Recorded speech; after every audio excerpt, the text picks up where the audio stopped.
Howdy there, folks. Oh, thank you very much. That's all right. Going live in the stream. I gathered. Have fun. Thank you. See you later. Welcome back. Welcome back to another stream here live on Twitch and YouTube. Going back to this is back to what we did the other day, where we are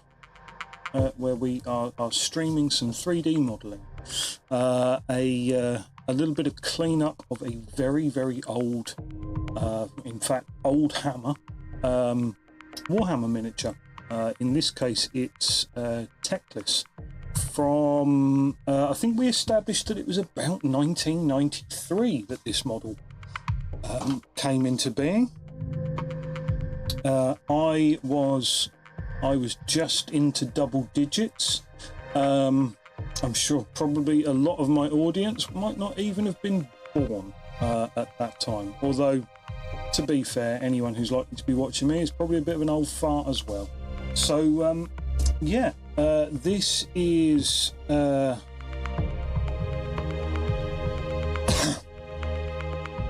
this is a very simple 3D modeling program that I use called Sculpt GL. It's available either as a web app or as a downloadable program in of itself. I find it very intuitive. I don't believe it's the most powerful thing out there. There are certainly limitations to it, but I find it's very intuitive. It's almost the MS Paint of 3D modeling programs. So I think that is probably the reason why it sits quite so well with me.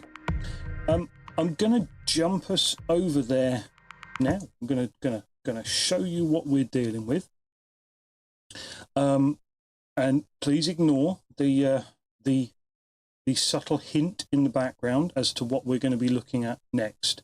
So the other day when we were dealing with this model, we cleaned up most of it to the point that I'm pretty happy with where we're at.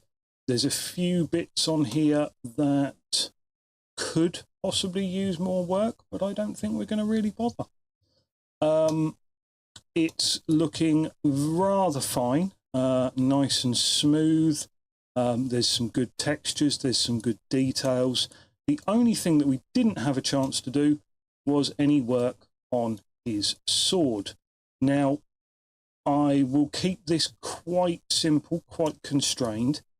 We're not going to go into too much detail with it because there is always that risk, as I said before, that we make it too sharp so that when you print it, it hits that sort of uncanny valley where it no longer looks like an old hammer model.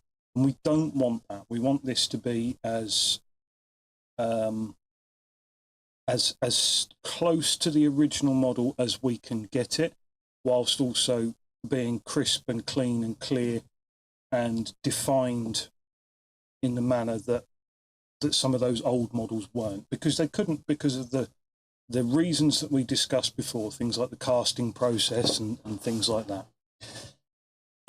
So what we're going to do is we're going to do a little bit of definition work on the sword. We'll see where that takes us to time-wise. We might then have a look at his brother's horse, Malhandir. This is Tyrion's horse, Malhandir. Now,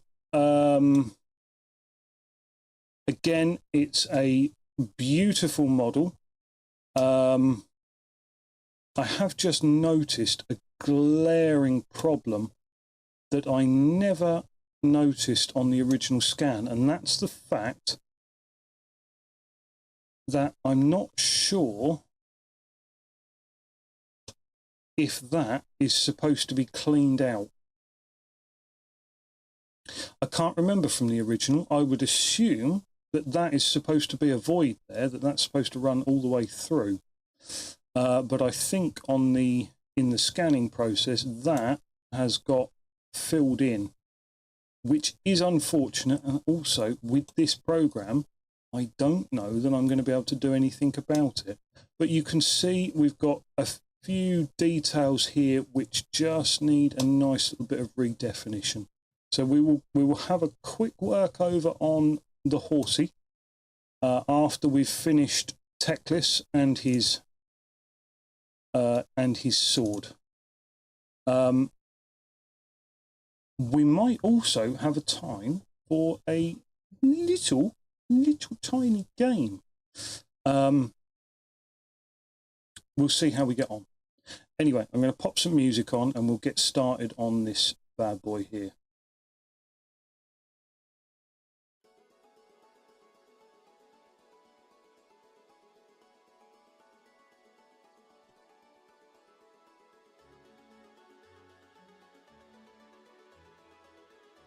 Okay, let's have a look, shall we?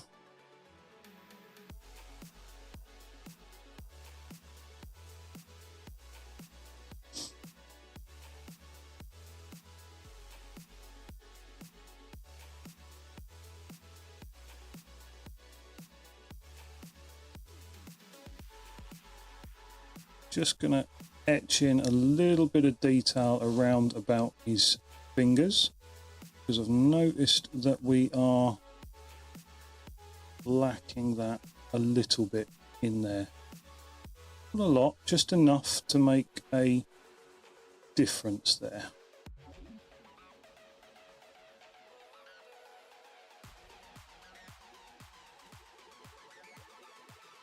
So it's all about just putting the tiniest little bit of definition back into the model, which the scanning process loses.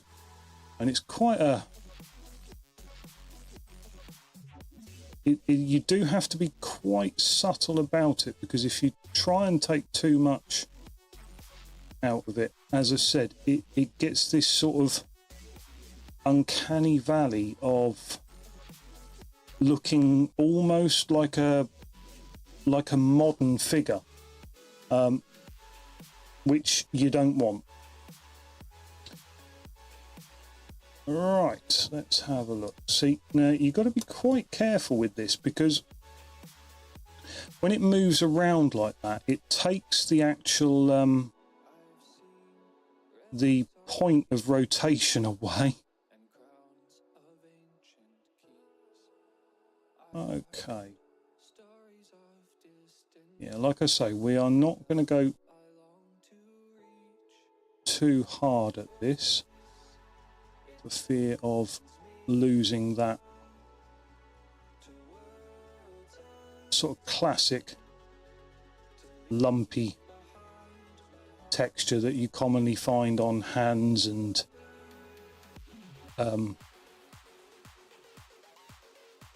other parts of these old hammer miniatures. I quite like that terminology, to be honest with you, old hammer. Although I have found that people who like it a bit too much can be a bit gatekeepery, so we'll try not to ever get like that. I have no problem with the fact that some of these older models, despite the fact that I owned them, are being owned by people again who might never have originally had the chance. Hello, Osaft, how are you? It's good to see you back in the stream again.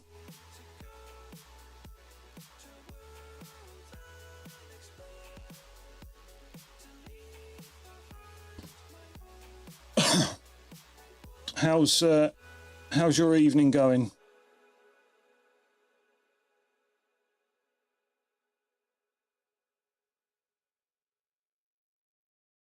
Ah, dry brushing.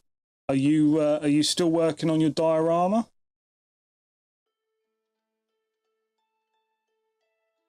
It's going as planned. Good, good. I'm glad to hear it.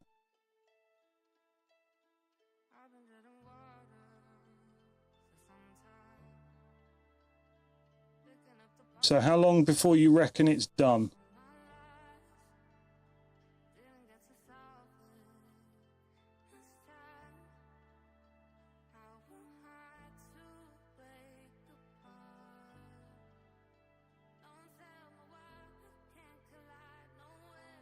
Oh, so it's a long-term project then, yeah. Have you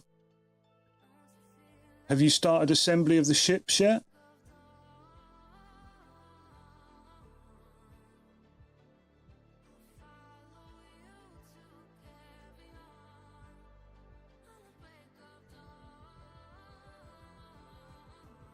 Right, as you can see, some of these details are a bit soft. So we've got a little bit of definition in here that needs to be redefined. So again, remembering that we don't want to make it too harsh, we're going to go back in and put just what we can in here.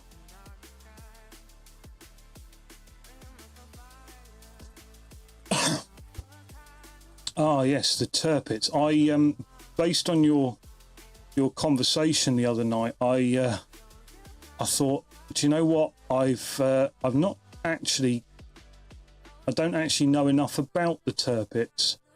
I didn't realise that the turpits was the sister ship to the Bismarck. Except by the time they'd actually finished the turpits, they'd added something like 2,000 tons to the weight. So the turpits is actually the largest European battleship ever floated, or at least the largest. Well, I say the largest battleship ever floated. I believe it's certainly the largest battleship of the war. At which point, battleships stopped being a thing afterwards. So, nice bit of trivia about the turpits there.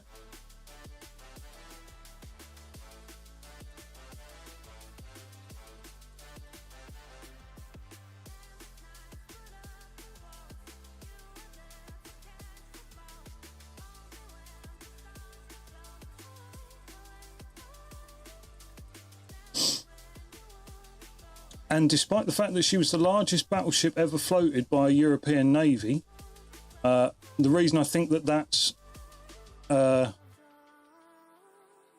good distinction is because I believe some of the Imperial Japanese Navy were bigger, and I'm certainly not sure about what the Americans were fielding back then. She only ever fired her guns once in actual anger.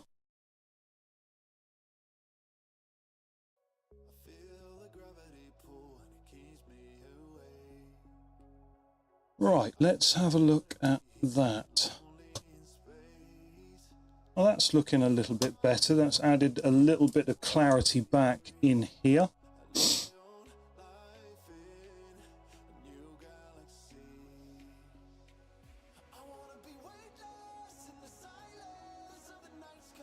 See, this is something that you have to be quite careful of. This little crease here, if I zoom in on it, I'll show you what I mean. It's where you're just hitting the boundaries of scale.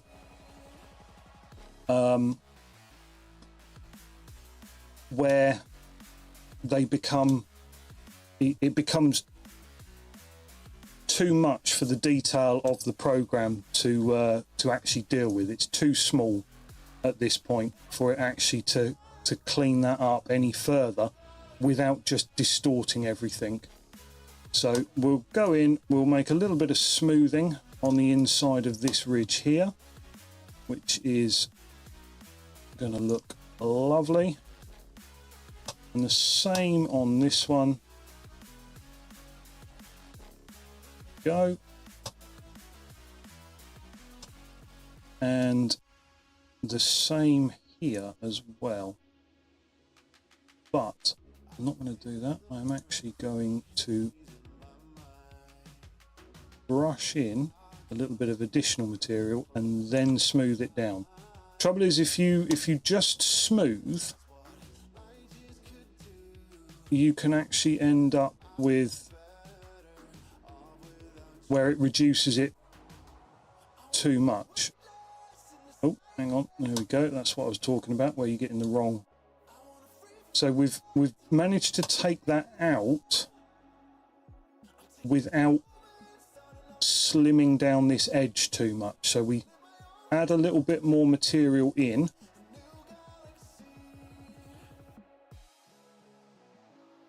Here, and then when we come to smooth it,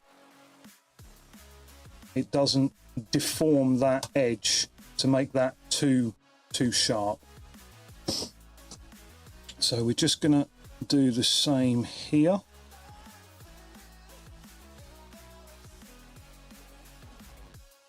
It's better. Right, and then what I think we're gonna do is we're just gonna put a nice crisp edge on either side of this sword here.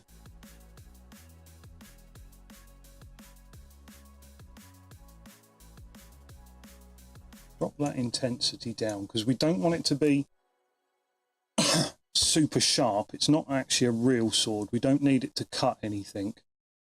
And this is just purely for getting a nice edge for like edge highlighting on this.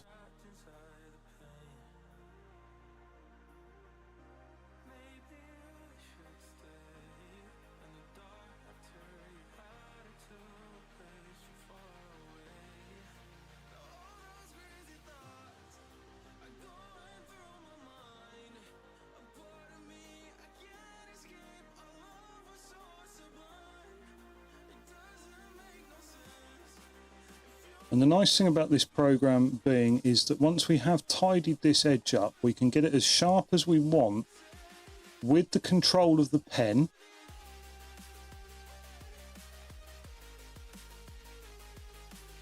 See, that's a nice clean edge on there. I'm not going to do this one down the middle. I'm not going to do the fuller of it.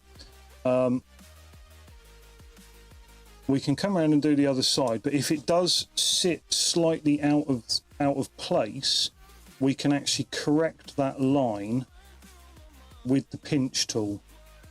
So as we drag it more to one side or the other, that line will actually move on the model. And then if needs be, we can actually go in and further refine that with the drag tool, which is always the last resort, but it is there as an option if we mess up too bad. So there we go. Again, like I say, don't want to put any more than is necessary into this. It's not got to actually be a sword.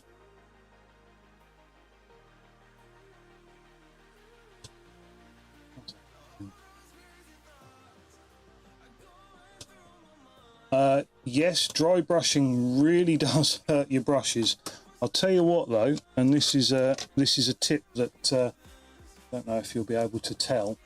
This is what I tend to use, and these are just the cheap. I don't know whether you guys have a dollar store, or these ones actually came from Lidl. They're just cheap makeup brushes.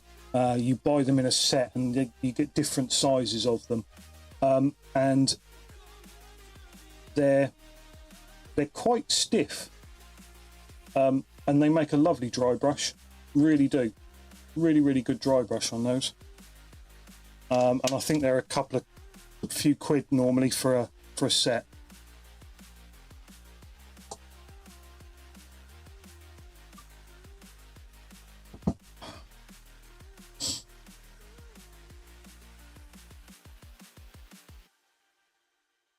Okie dokie. Oh, what is going on? Too many notifications.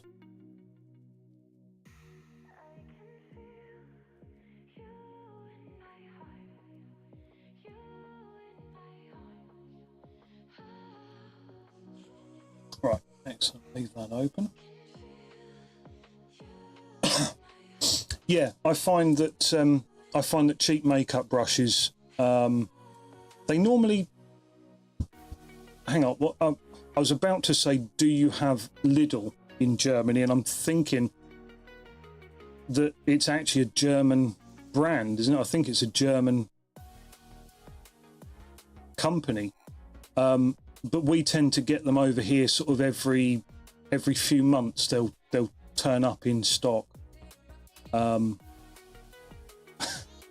So yeah, you might have luck with that. How prevalent is Lidl in Germany? Because over the last 10 years, they appear to have not just cropped up in every town, but like my town has got 3 of them. 2 in my city, yeah.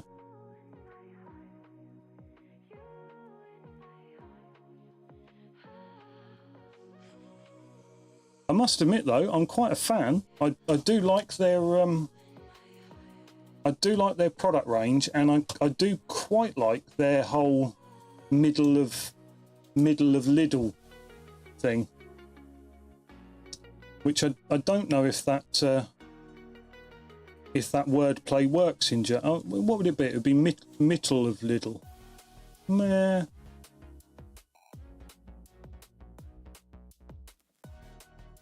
I think that's fairly close.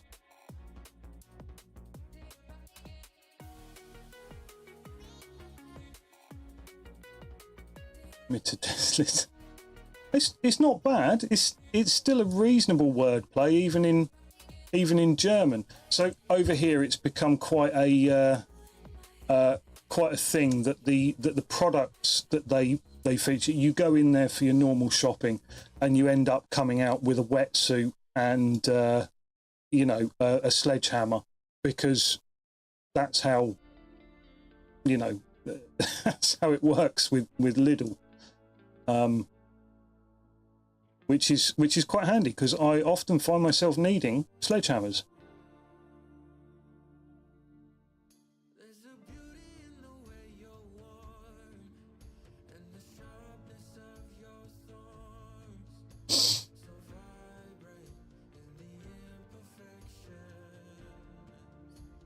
Yeah, I like that they're quite good with their topical sales. They come through quite well with good seasonal stuff. They know what's coming up and when, and they sell it at the right time, which a lot of other supermarkets, it's like, yeah, you should have been selling that 2 weeks ago or something, or a month ago.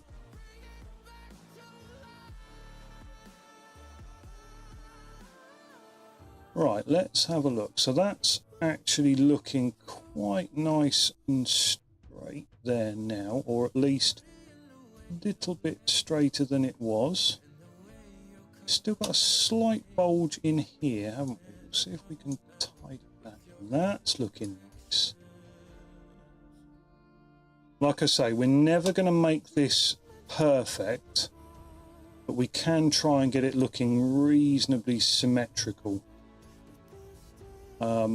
without too much difficulty. Because of the way the program works, it's actually quite easy to do that. So that's looking pretty good. Let's open this side out just a shade.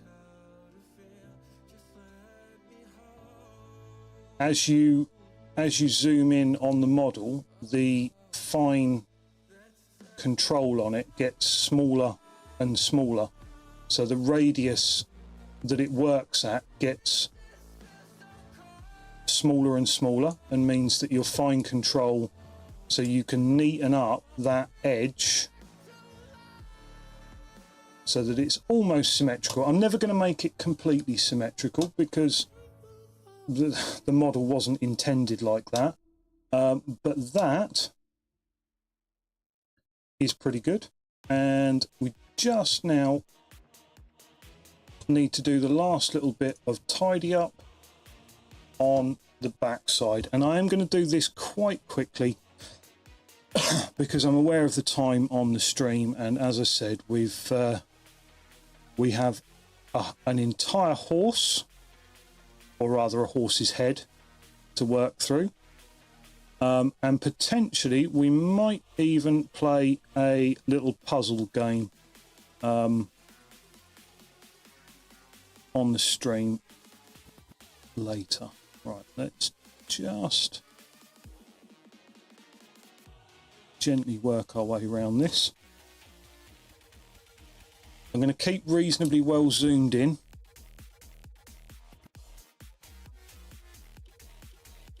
So what gardening stuff are you using for modelling then? Because that's sounds interesting. Sounds like a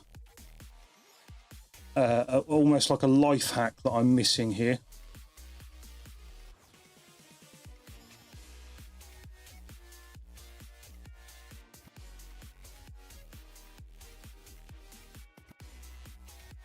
Bound bind.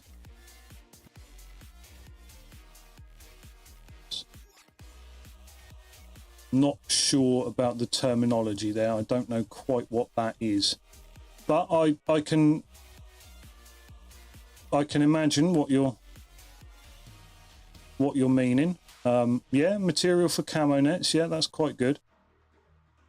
I bought one of their rolls of like artificial grass. Tree time. Oh, okay. Yeah, I understand. I bought like one of their rolls of not artificial grass, but sort of artificial grass, and I'm in the process of turning it into a Blood Bowl pitch, because it's a really nice texture.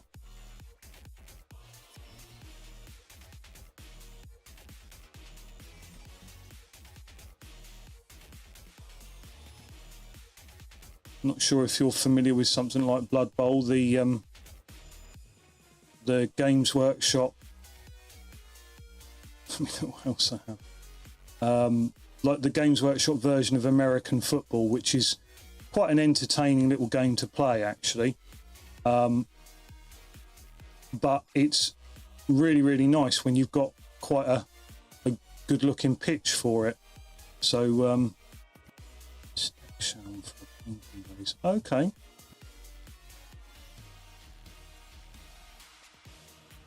Right, and that there should be about enough detail for when I come to paint this bad boy.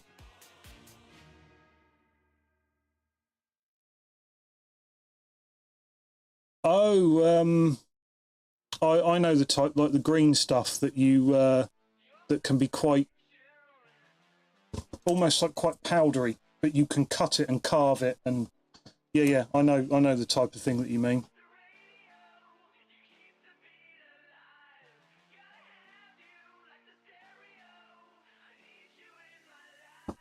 Right.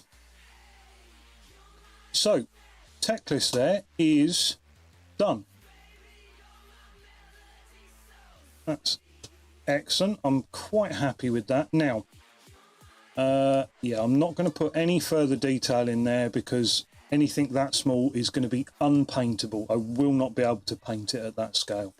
Now, what I'm going to do here is I'm going to delete Malhandir's head.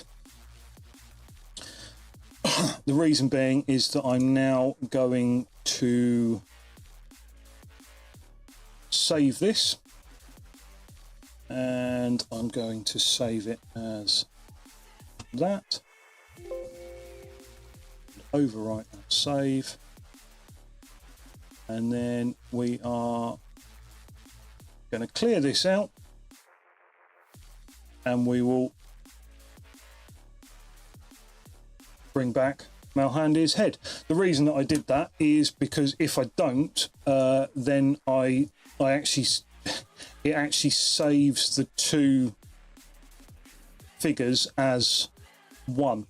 It becomes a single entity, even though they're not connected, so that when you then try and load it into your slicer, it tries to pull this head in every time.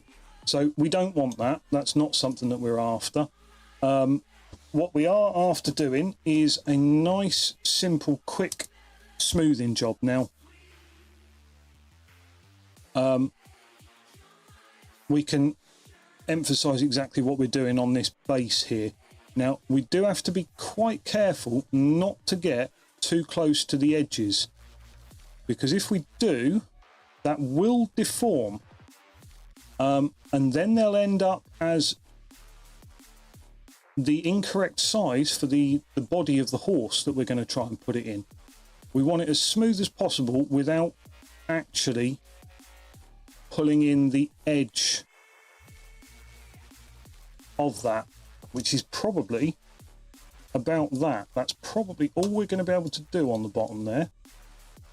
And in fact, what I might do is I might just quickly run around this edge with the pinch tool just to neaten that up a little bit.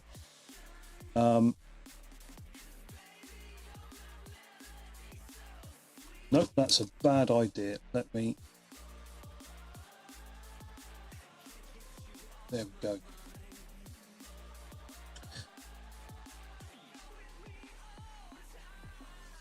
Okay, now we're going to start at the bottom of this one and work our way round. So we're going to work round all of this. That is really intense. That needs to be about half of that.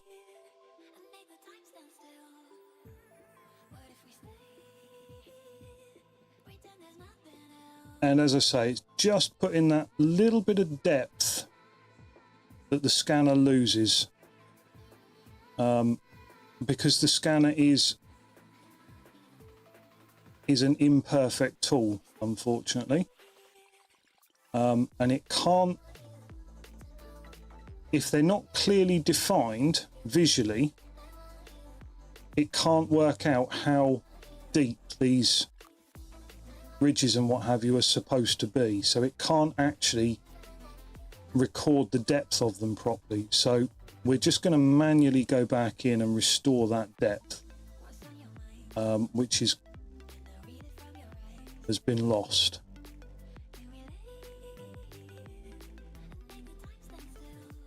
There we go. It's not a hard task to do. We're just going to work our way around slowly but surely. We're trying to keep these even without them looking like little sausages. It's this barding is nice in that it's quite a natural soft edge anyway. There's not a huge amount of detail on it in the first place, but that's just enough in there to tidy that up. There we go.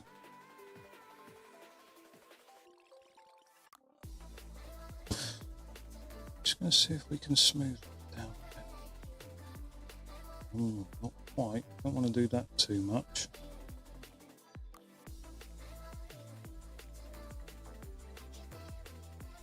Do you know what? I can't actually remember what he's supposed to have on the front of him here. I thought that that was supposed to be some little emblem. Let me just quickly do a...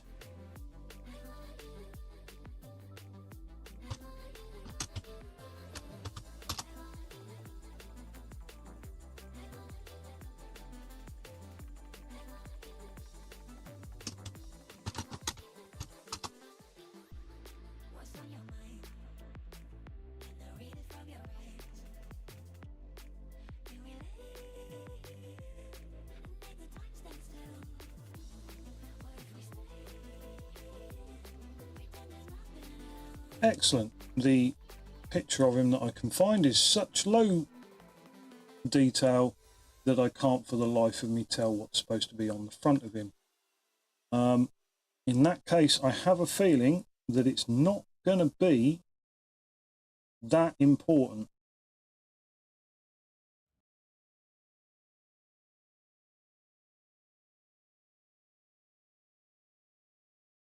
Right, okay.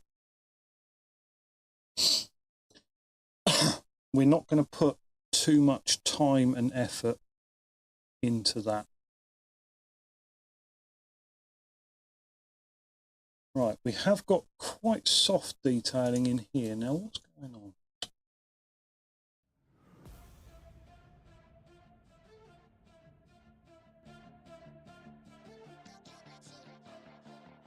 Just going to give us a little bit more music to play with there.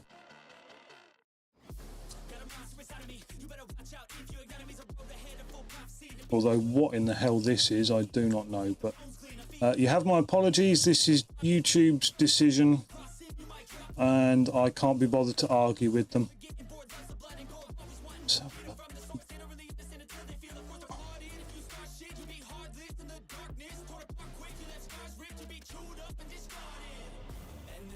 that's a really awkward area there, isn't it? Look, we've got... It's almost like there's too much material in here that we're going to have to try and squeak some out.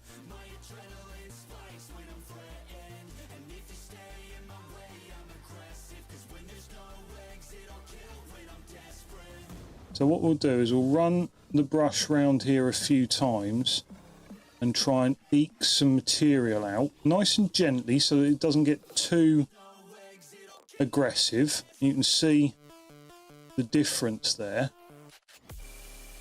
and then do the same on the other side. And then what we'll have to do is we'll come back with the smoothing tool and neaten that up so that it's not a quite such a brutal line through there. Right, there we go. That's that. We'll take a little bit more from here.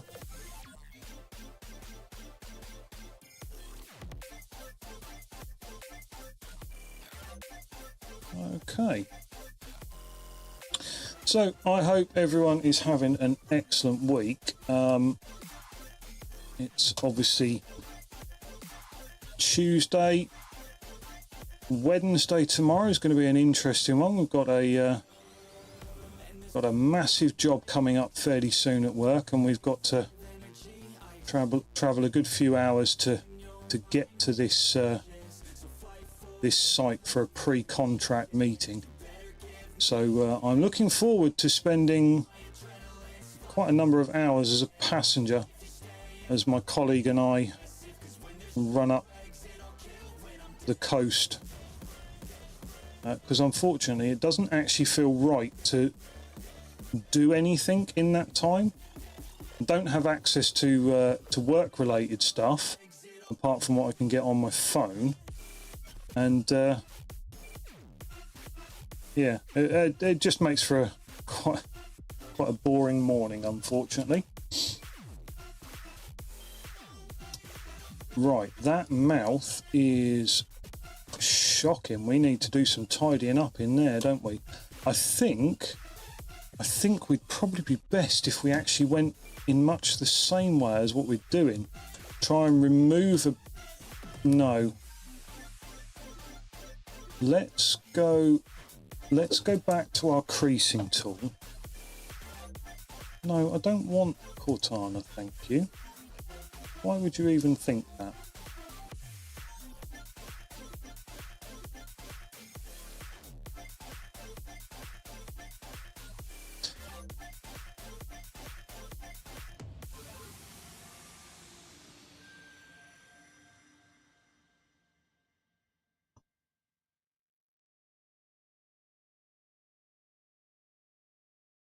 Okay, right. Don't need to be too zoomed in for this because it is quite a low radius brush, and it's going to end up making it too sharp in there if I'm not careful. Go. We're going to move some of that material back.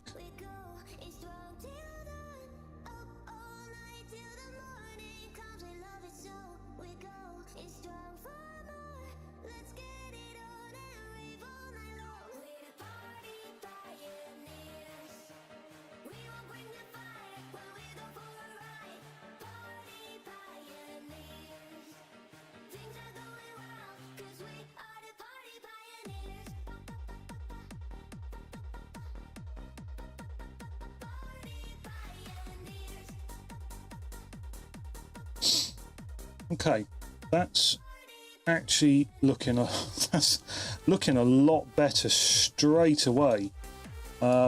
Even though all we've done is just put in the line of where his teeth actually go, or where his lips actually go. Right, we don't want that. We want to then come in and we're going to put in that line of teeth, and we're going to try and take some of this material back with our creasing tool.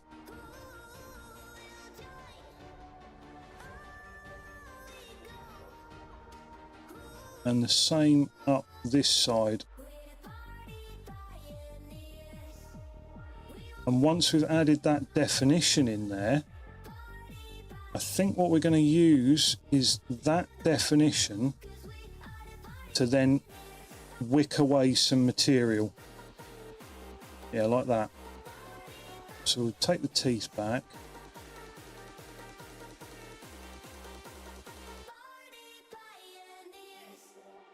Apparently this music is Party Pioneers, whatever the hell that means.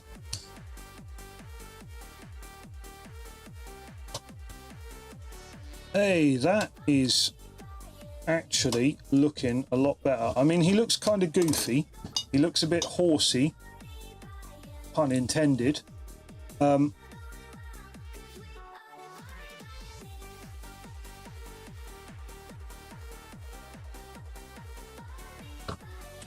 So let's see if we can now take some of this material out.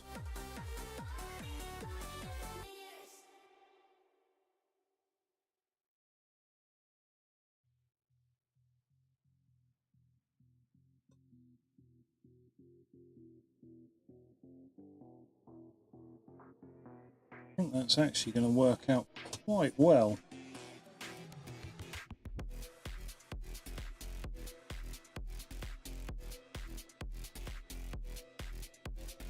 Now, I'm never going to be able to take all of it out. There's a limitation on how deep into... See,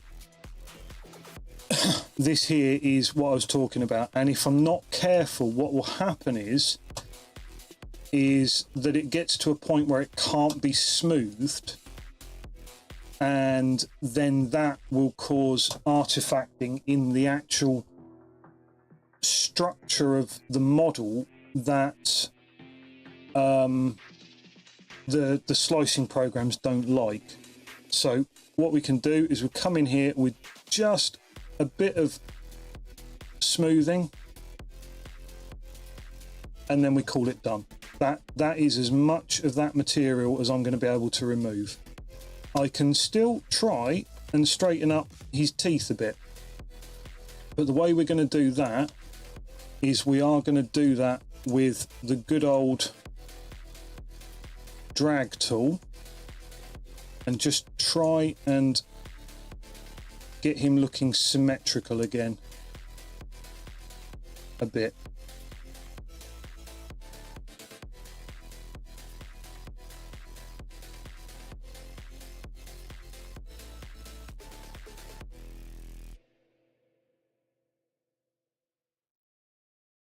Okay, so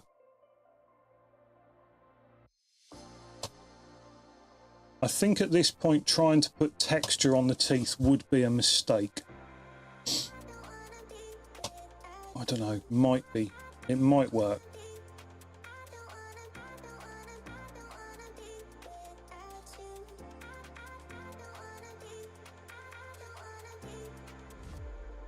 The lower teeth are a bit textured, aren't they? Oh, it's so annoying to... because you don't know whether you're doing the right thing or the wrong thing by it. Like I say, you want to maintain... It's never going to be a 2025 sculpt, but we're not intending for it to be.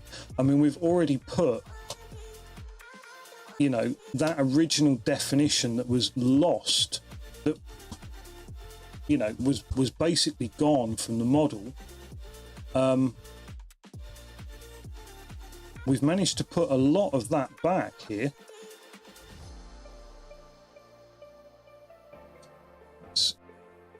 let's zoom out so that we're doing this.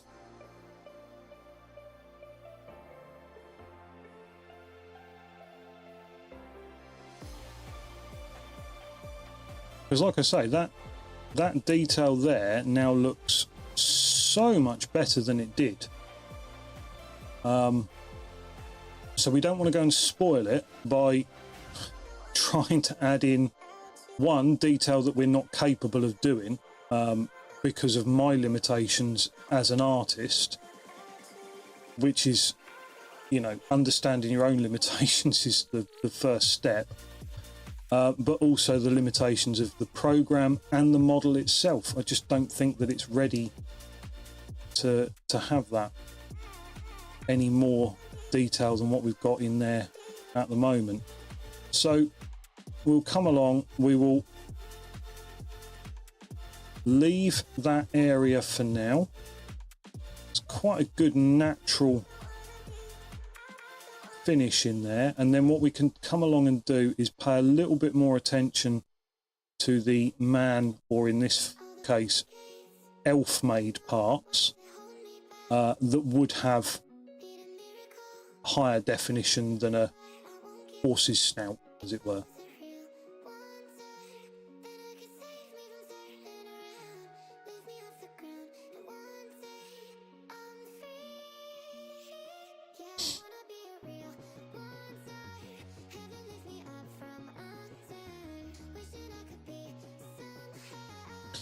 After the the session last time where we were talking about Tyrion and Teclis,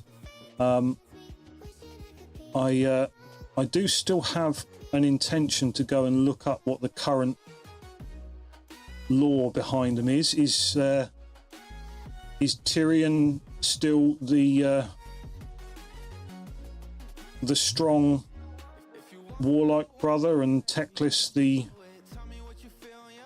I'm trying very hard to avoid using the word cripple because it's a horrible, hateful word that's been used so poorly in the past, but it's kind of a, you know, almost a fairly good way of describing the difference between the two brothers.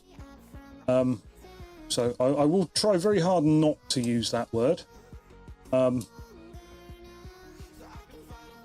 But yeah, I am still tempted to actually look it up. I've got the old books, obviously, the old lore, but I don't know what the new lore says about them. Now, it always, there's nothing I can do about it. Again, like I say, knowing my own limitations as an artist on this, or I say artist, I'm just following the lines. I'm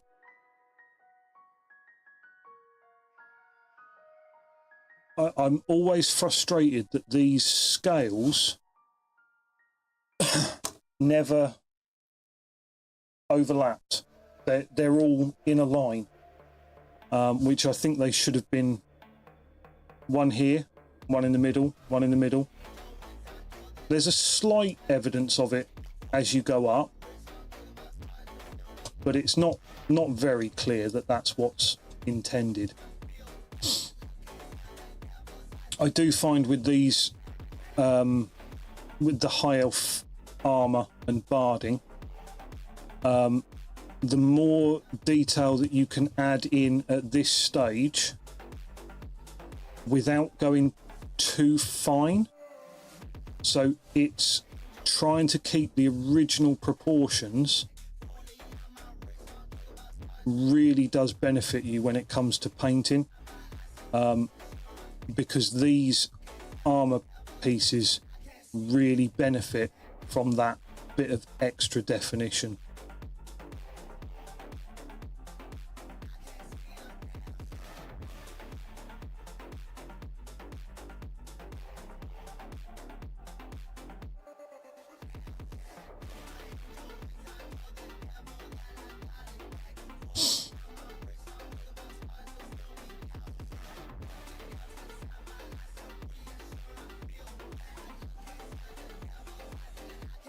Okay,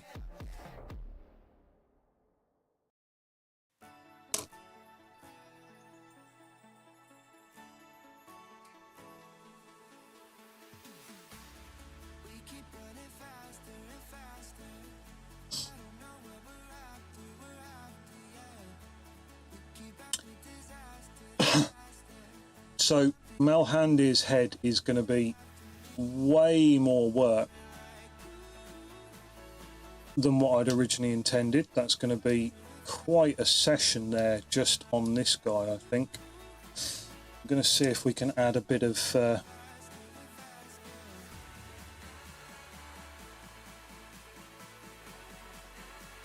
definition back inside his snout, obviously.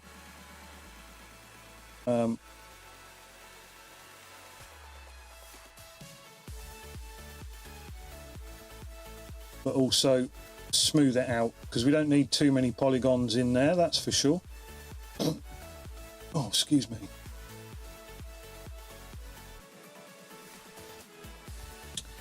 Right, and now we'll start work on... Good grief, why do you keep opening that up? Don't want Cortana.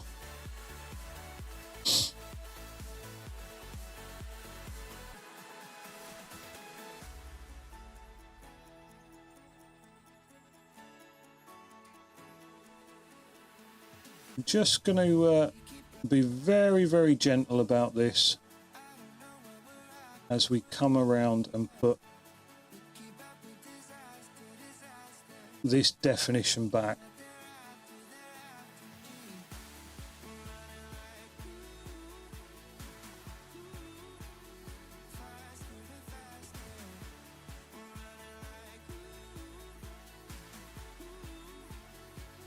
Which is quite easy to do, but it's also quite easy to over egg the pudding and end up trying to put in too much detail, which the miniature just can't handle. It's, you know, we're already at this point, we are dealing with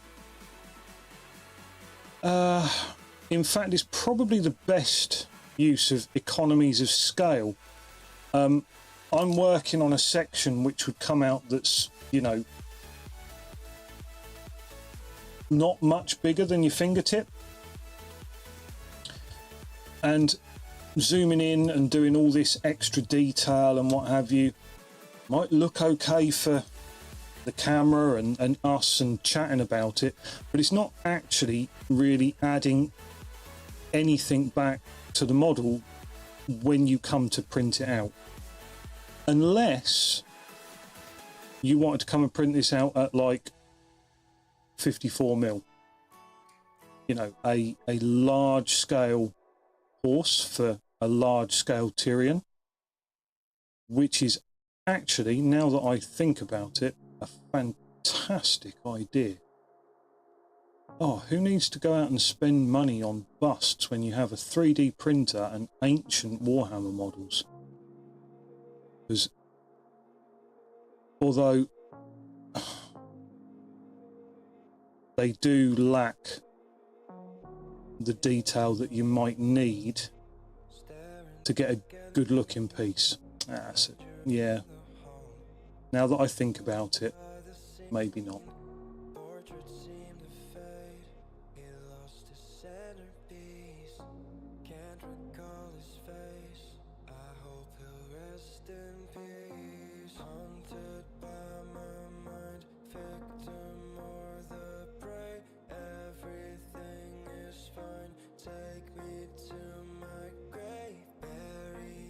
Okay, once you get a nice rhythm going, it's actually quite easy to do that in nice quick. Okay, that's awkward. I've messed that right up, haven't I? There we go. I very nearly ballsed the whole thing up there. Need to come down here. Put that line in up there. That's it.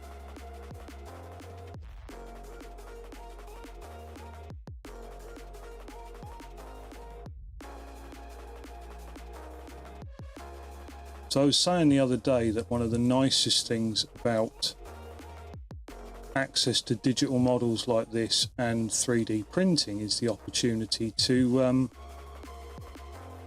convert and to do things with metal models that you previously might have been afraid to, couldn't afford to, because some of these metal models are a ferocious amount of money in their own right, especially if you go with some of the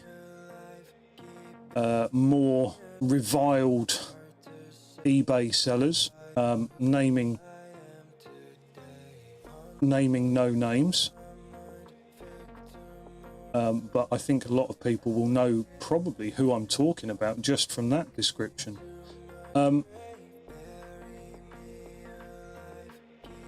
It's a shame that it has to come to, you know, morally grey areas like 3D printing, that some of these old models, that's the only way they would be accessible to people to put them on the tabletop. I don't know why Games Workshop don't try and do anything with their back catalogue, apart from the fact that it would actually, that's a ridiculous statement. I know exactly why they don't try and do anything with their back catalogue. It's because it would just simply be incredibly hard to do anything with it.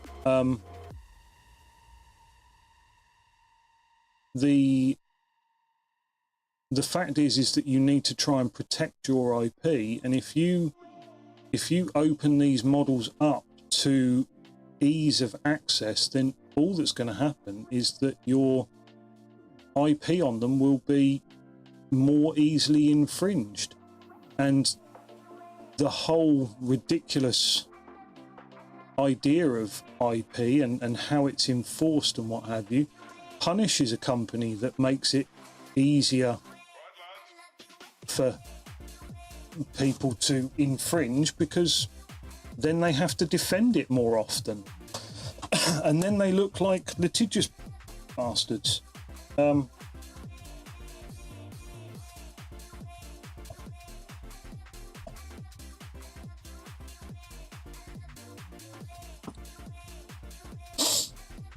It's weird, since I've made my peace with Games Workshop and the fact that I am not a good customer for them, so why am I surprised that they don't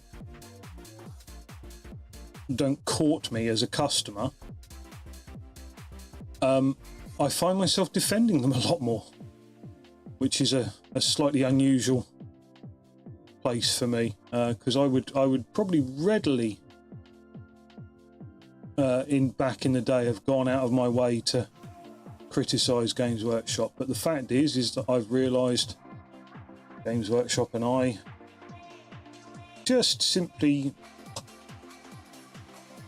don't share any common interest, basically.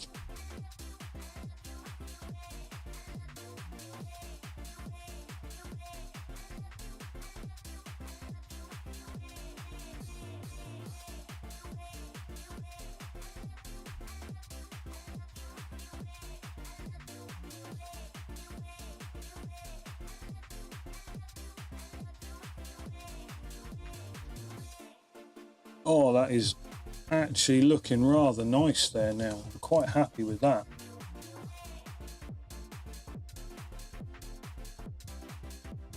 So they should now be quite nice and easy to define with the brush when I come to paint this. You can see how they were before here, and there where they are now. Now, they are not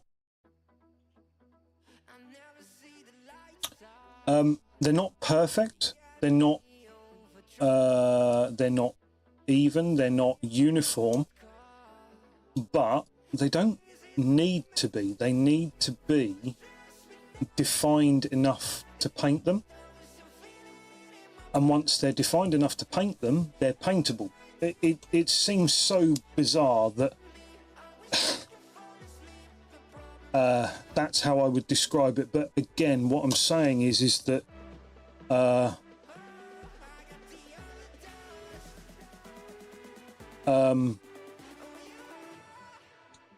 perfect is the enemy of good, and trying to make this old model perfect it means that you will probably lose whatever's good in it. So just trying to maintain a line of good is probably better than we can hope for, probably the best that we can hope for, rather. Not better than what we can hope for. We're achieving it. We're achieving good. There you go. Look, that's good.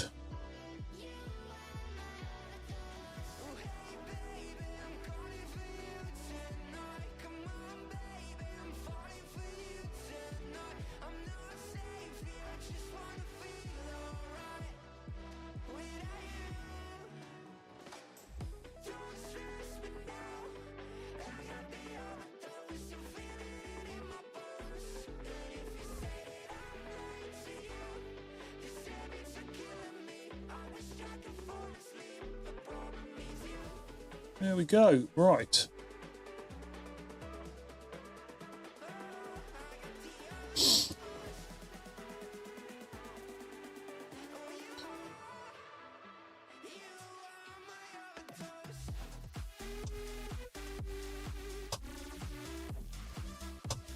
What I love about this model is that Malhandir was actually one of the he's probably the best horse, and I know it's a loose term as best horse, but his actual combat stats, I seem to remember, were ridiculously good for a horse, which is quite funny. I mean, it's basically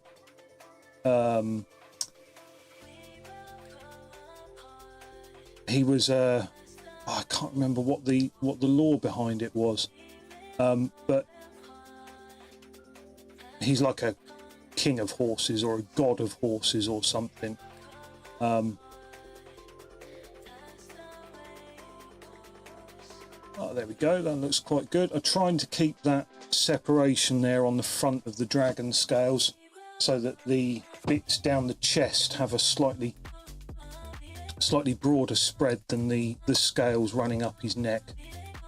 I think that's quite well achieved, to be honest with you.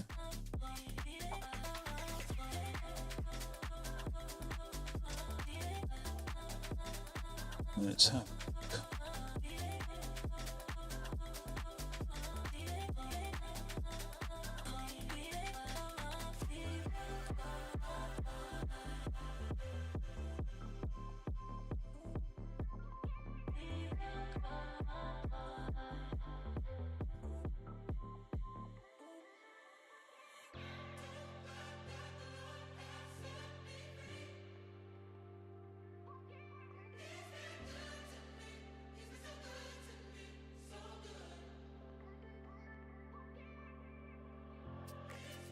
again, all we're looking to do is add that definition lost by the scanner as we just neaten this up a bit so that when it comes to painting, we've got some material to actually pick up on. We've got some depths to run our shades and washes into.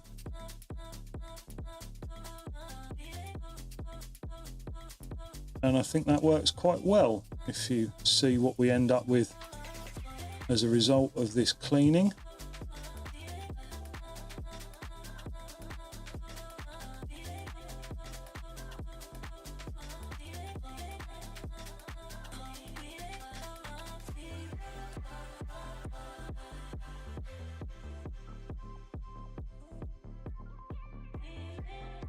And there we go.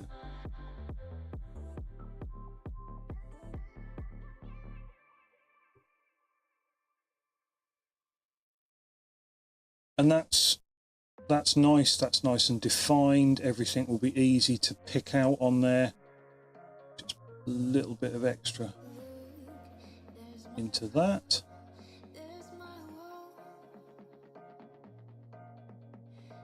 We'll leave it slightly soft on that side because I don't want to... That's one of those areas that we were talking about the other day where it's like an undercut, where if you try and mess with that when you were actually sculpting a physical thing, it would have caused havoc with the actual casting process. It would have been uncastable. You never would have been able to do anything with it if you detailed all of those areas as well.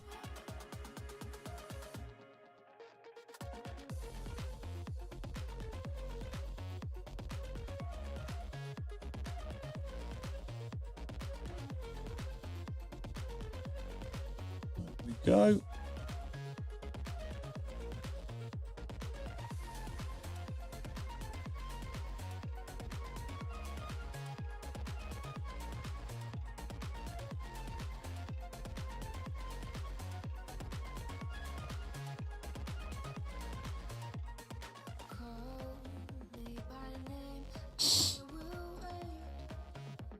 It is actually possible with these gems to flatten them entirely and then stretch in a sphere.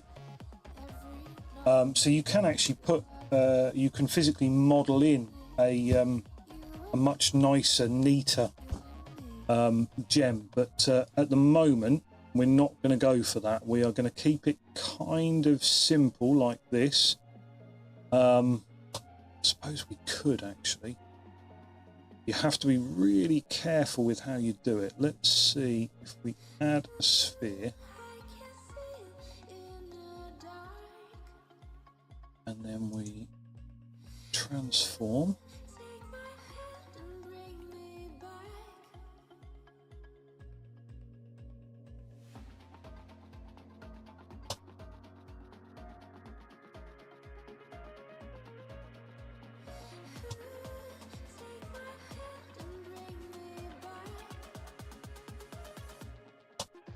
So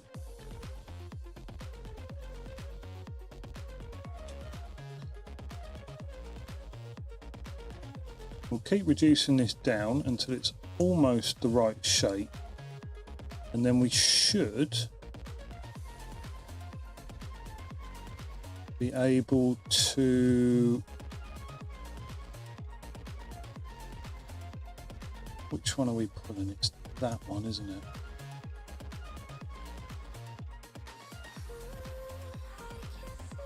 Oh, no.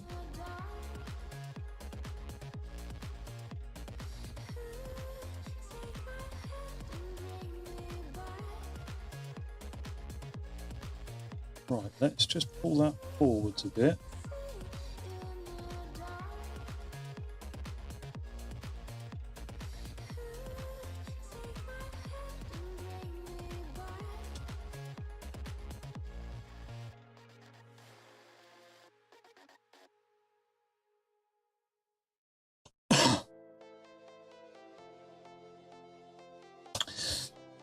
Looks okay.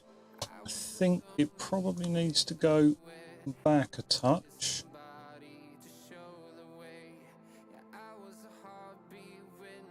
I think it needs to be slightly more, yeah, slightly more oblong. Slightly less. There we go. That's more like it.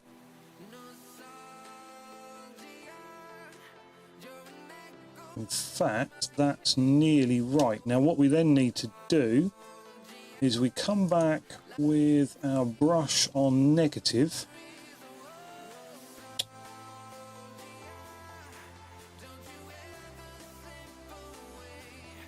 And we just get rid of what's sticking through from the original sculpt.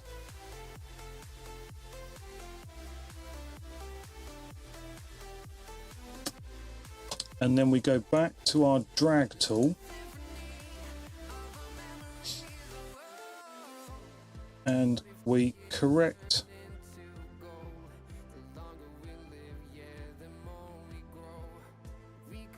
this surround to make it look kind of symmetrical again.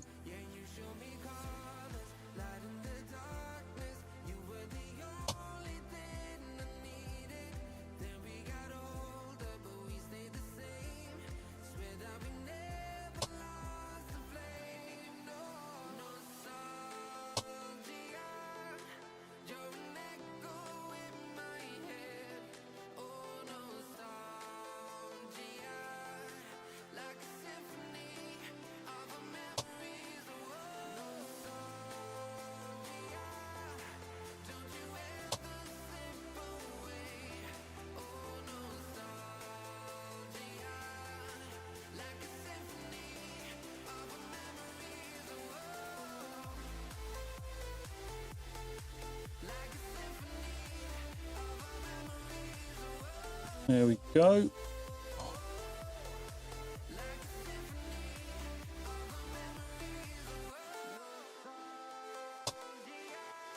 And what we can also even do is add a bit of material to bulk this out if we feel that we've gone too far the other way. So we pull that round, and then we can come back very, very gently on this area here and just remove enough to get a nice smooth surface round the edge of the gem.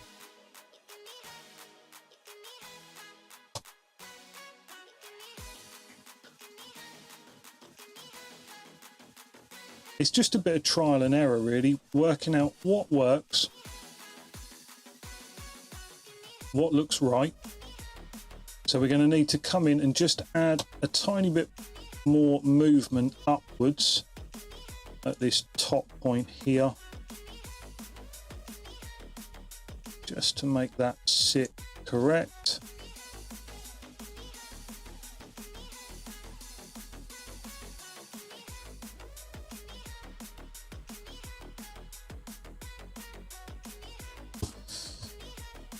That's fine, and then we're just going to smooth that.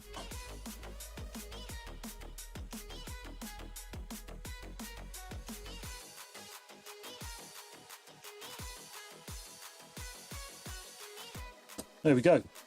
So that's what we're talking about with the gems.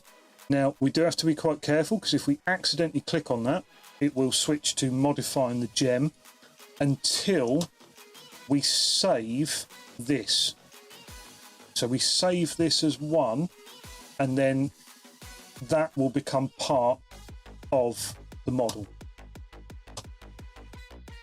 And it's possible to do that with all of these gems and get some really, really nice looking gems on them. I'm not going to do it on this model. I will keep it to just that one, because as I say, it can look a bit forced. Right, I'm going to take a very quick bio break. I'm going to pop you onto the Be Right Back screen, and I will be back in just a moment. So please do bear with me.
Hey there, folks.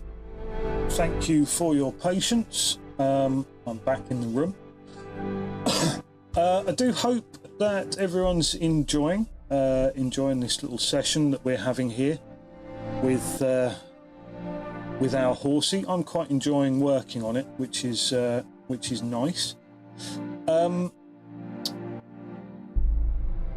Obviously, if you are enjoying it, I would very much appreciate a follow, a like, a subscribe over on YouTube, because we are live on YouTube as well. I know sometimes people prefer sticking with a different platform, or dependent upon how you found us. You might have found us through TikTok or YouTube or something. A lot of people are a bit tribal when it comes to what platform that they want to support people on. I don't mind. Whatever format, whatever platform you choose is good with me. But everything that you guys do for me is very much appreciated. So like I say, I do value everyone who drops by the channel. So thank you. With that in mind, we can continue. We'll pop back to our horsey. And we're going to give ourselves a little bit more music. I do apologise, this is a little bit dubsteppy, so I'm going to turn it down just a little bit. And it will just sort of float in the background when I'm not talking, which will be from time to time, obviously. Right, so.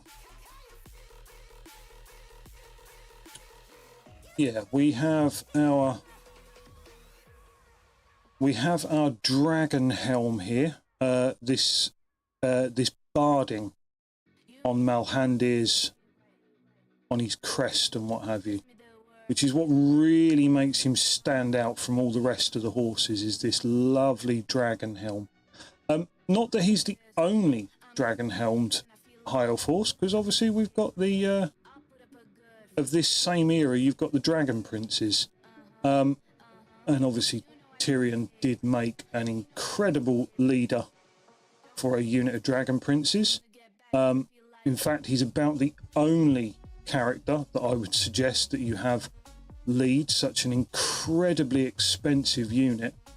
Back in the day, they were a colossal amount of points for a unit of dragon princes.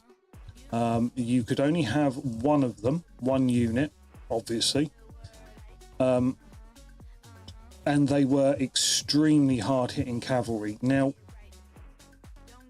cavalry itself became a little bit toned down in later iterations of the game.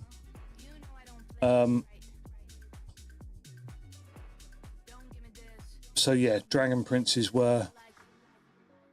You might not have known how hard-hitting dragon princes used to be.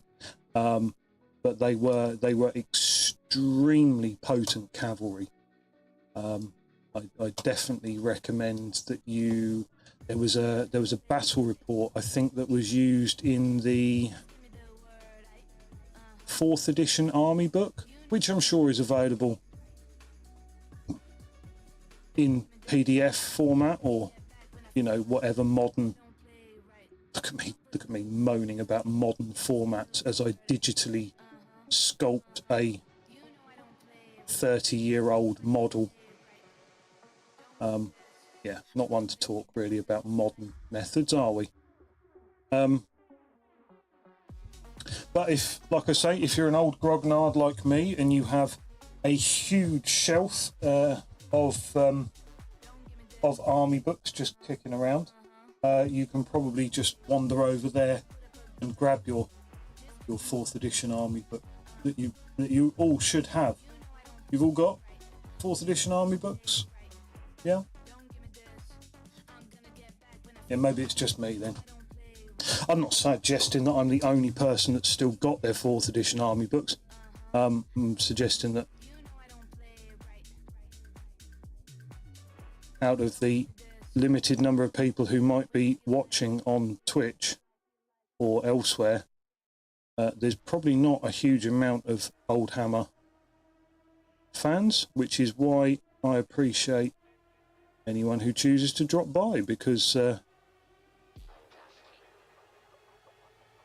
it is quite a niche sort of part of the hobby, to be fair. Right, now I don't want to do too much around this eye, because the sculpting on it is actually really nice. So we are just going to feather around this eye.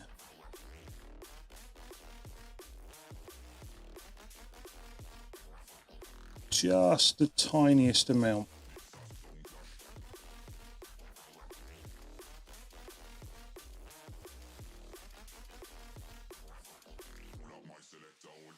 That's nice, that's perfect.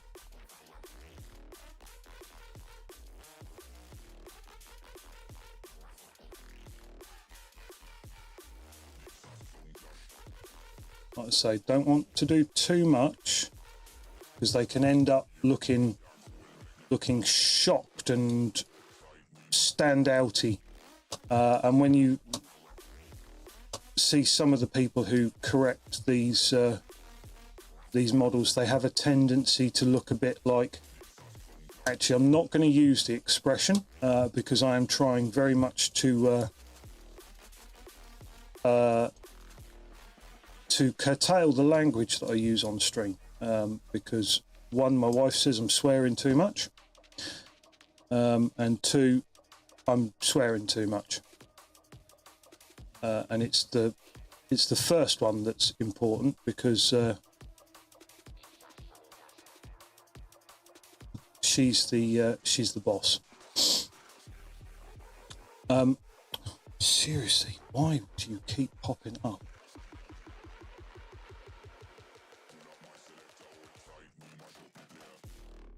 So yeah, I'm gonna limit my language where possible, but safe to say that a lot of people suggest that when some of these models are corrected, the eyes tend to look a little bit like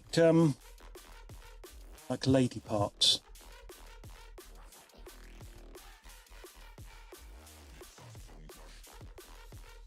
Right, there we go. Right, we'll just do the same from this range on here, because while we're zoomed out enough, we can do both sides of that. Excellent.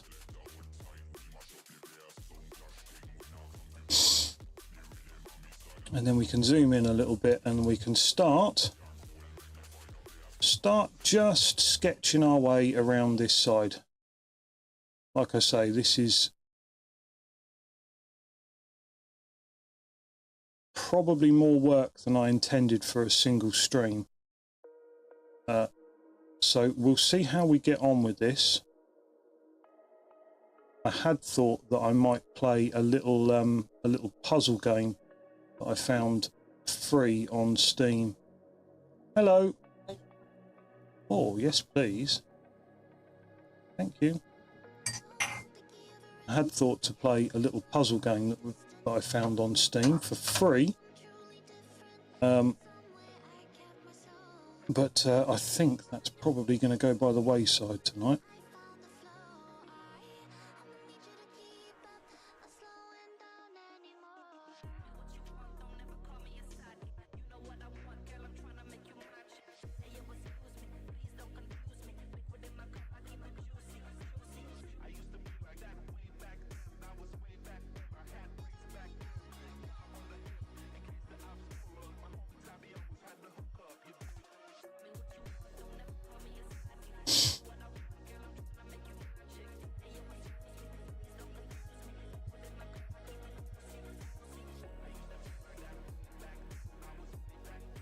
Okay. Our horsey is looking magnificent, as all horses should.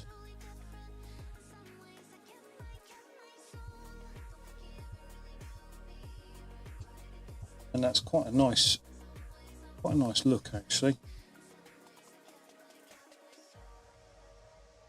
Like I say, it's not too much, it's not too over defined, it's not too massively corrected. I'm trying very much to maintain that original look. It is difficult, but I think that's definitely getting there.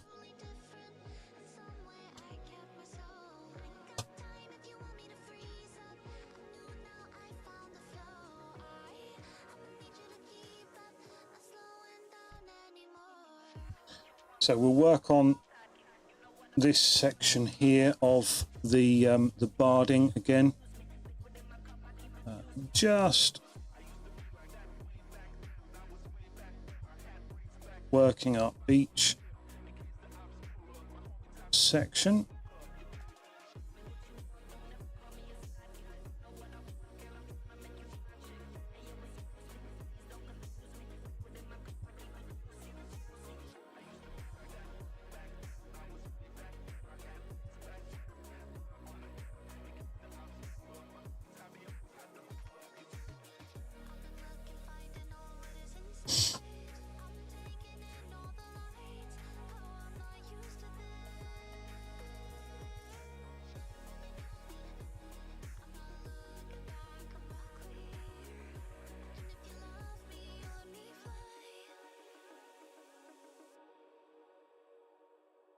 There we go.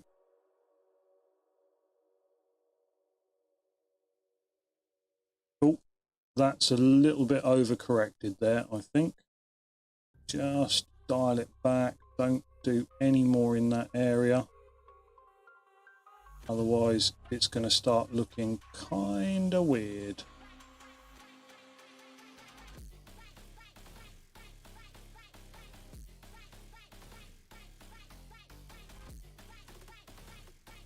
I do apologise, I can't keep with this music.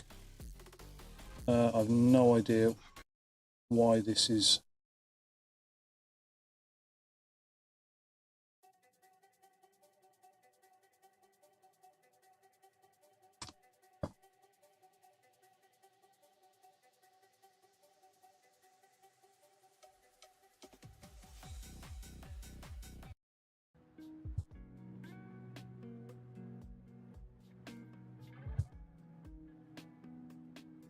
There we go, that's much better. Lo-fi chilled beats.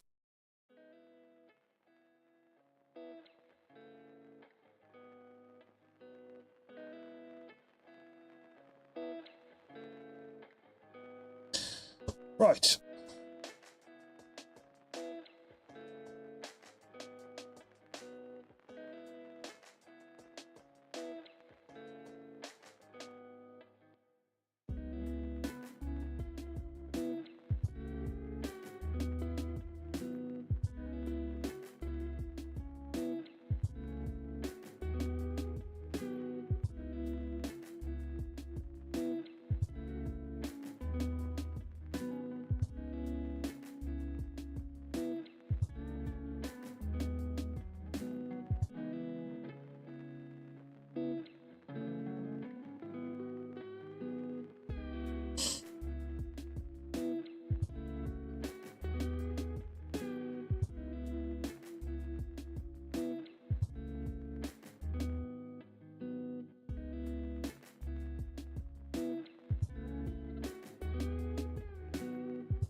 Oh, sorry about that. Just ended up checking one of my messages.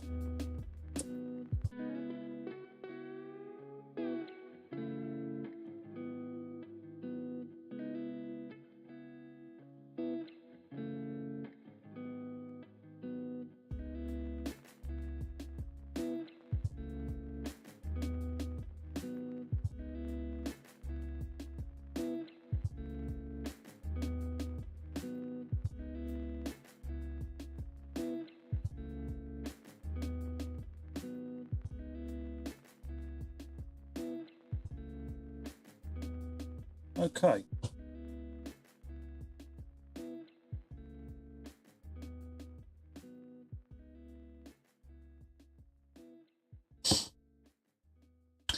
So when I was a kid growing up, high elves, no, I'd tell a lie, Eldar were my first foray into Games Workshop. The very first army that I had was an Eldar army. And I say army, like everyone back then, I bought a model at a time. The very first model that I bought was an Eldar jet bike, without realizing that I couldn't actually make an army out of it. It wasn't going to be an entire force all by itself. It was a single model, you know, little and not realizing that at the time, you know, with much disappointment. Oh, okay, so I now need to spend X amount more before I actually am able to use this. And so you end up proxying, and you know, you buy rule books and what have you to fill the gaps. But then I found Warhammer Fantasy and the High Elves, and the High Elves have honestly been one of my favourites ever since that day. I've always loved the aesthetics. The conical helmets, yeah, they take a bit of getting used to, but thank you. They're a small price to pay for such a fantastic looking aesthetic, such a good army in a these guys are not evil kind of way, which is honestly perfect. That's just what I was after.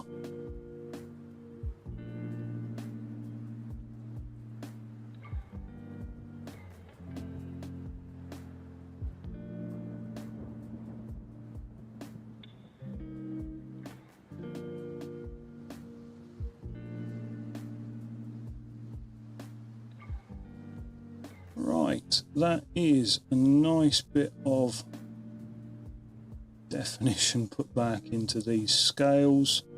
Never going to be perfect.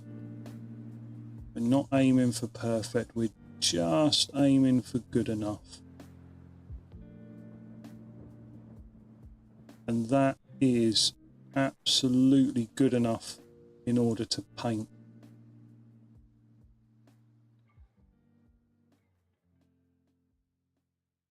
Oh, I've got my watch telling me that it's time to get up and move about because I'm a lazy sod. It's telling me, yeah, that's what it's telling me. I'm going to ignore it because it's not so long ago that I got up and went for a bio break. So,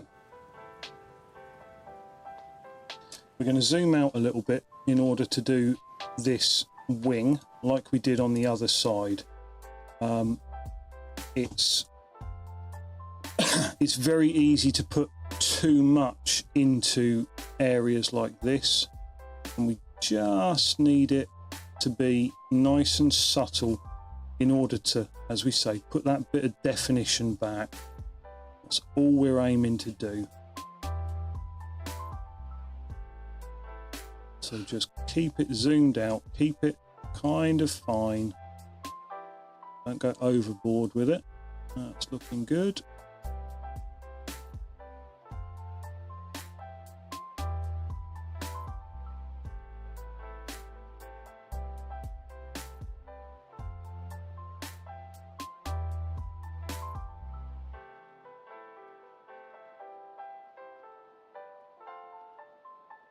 There we go.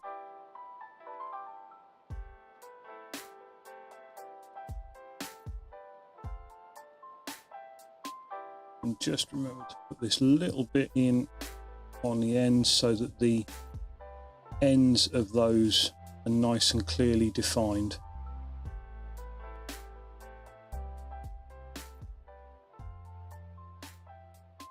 Doesn't need to be much, just enough to bring in any detail that was lost.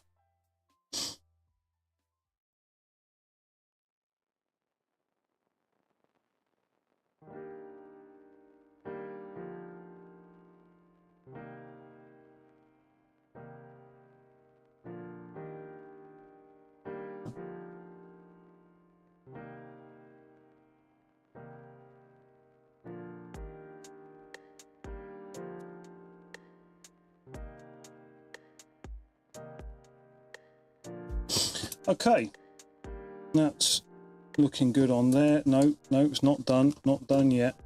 I need to just come in this way.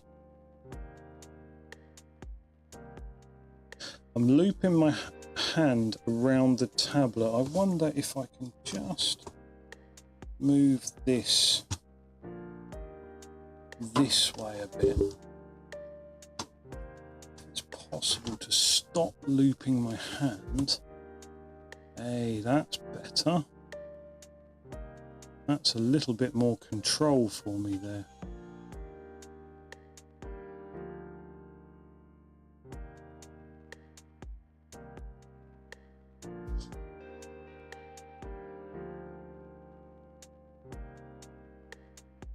Sort of. Takes a little bit of getting used to, because I'm now the tablet is on the wonk, so I need the tablet to be straight. I'm going to have to loop my hand, but I can go a bit further into the desk, which is helpful.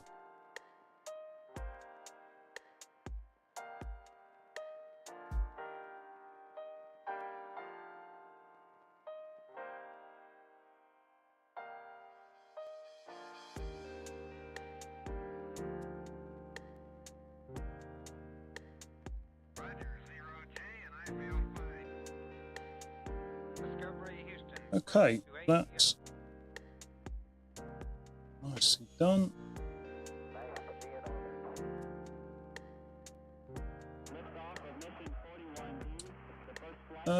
Seri, well done for catching that on Twitch chat, but again, I need to watch out on the actual stream because it gets through on the restream chat, which is unfortunate.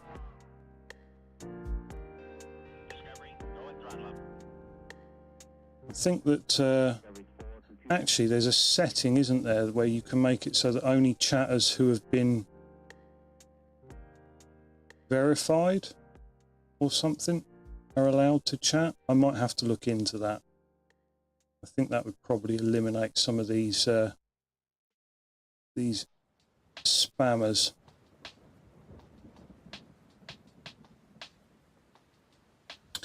Right. Now we're going to pop down to this portion here, and we're going to put back some more of the detail. This one.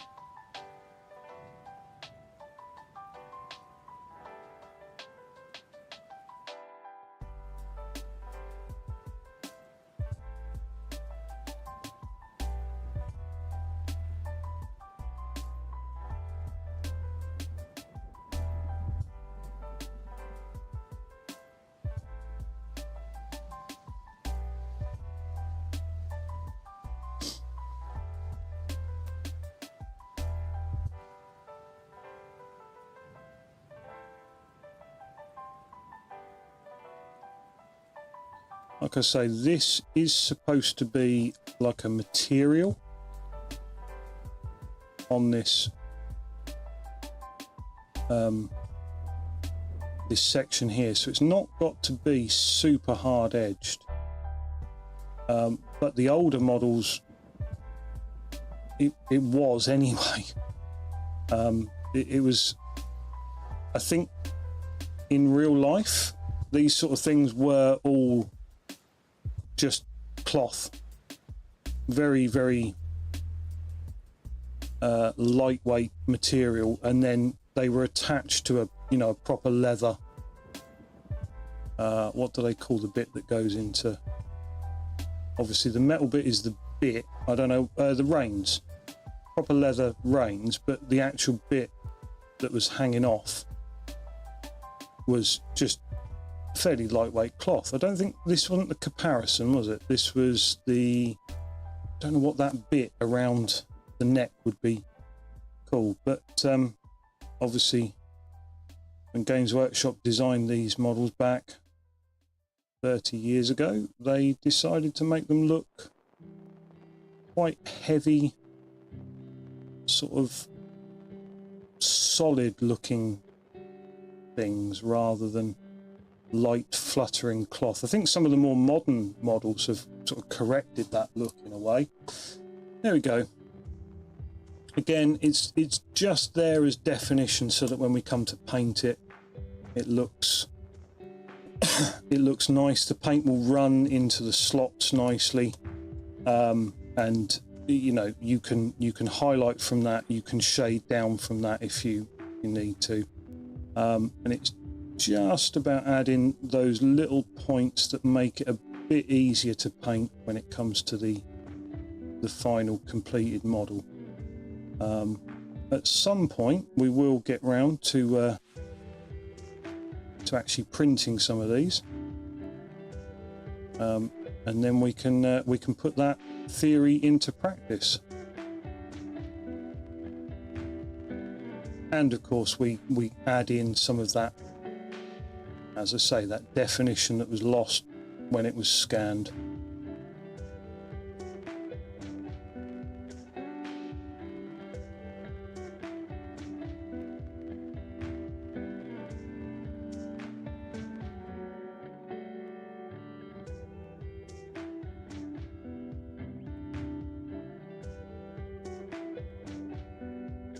Like I say, so there, without trying to put too much detail in and trying to maintain the natural creases as looking as natural as possible. So like up here, after I've done it, I'm then just going to come in and smooth it, because it doesn't need to be a hard sharp line, because that's a natural line between the horse's cheek and its neck, so I don't want that being all sharp and hard edged in there. The hair, the horse's mane, I don't think I really want to touch the actual hair, but the line where it sits on its neck, might just try, but I think it'll have to be a bit zoomed in, so I'm sure it won't be terrible when we do this, but just want to put a bit. There we go.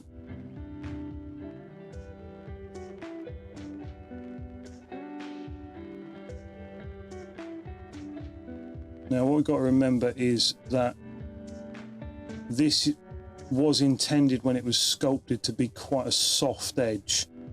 It's not supposed to be hard, because for one, they didn't want to define every strand of hair. They just wanted to sort of give the impression of hair, but we can still maintain a little bit of that effect whilst also making it so that if we do decide to paint the mane a different colour, we've got a bit of a defined edge there on the neck itself. So that's fine there. We'll come in, we'll just put a little bit through here to tidy that up, and then soften that edge there. And this side of it, we're going to come in again. We're going to do this from fairly far zoomed out so that it's not too harsh. And then just enhance that crease down there ever so slightly. We don't want it to be a hard and fast line. This is still a natural part of the model. There we go. And we're just going to put a little bit more definition into these bits of hair, because again I feel that that's softened a bit with the scanning process. Just put a little bit in there. I can't help but think that this looks like a spine as I'm doing it. Looks very vertebrae, but we're not going to go overboard with the detail here. We're just going to put enough in on this edge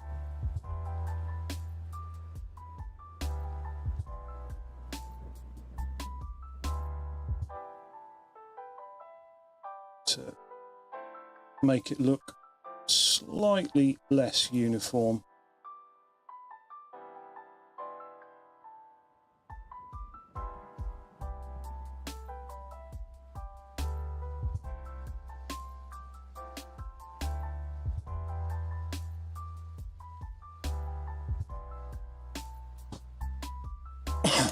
Excellent. Now that should still be enough that will pick out dry brushes. Yeah, I think that's quite good there. Okay, now we've got the eye here. We're just going to put a tiny bit more definition in around that.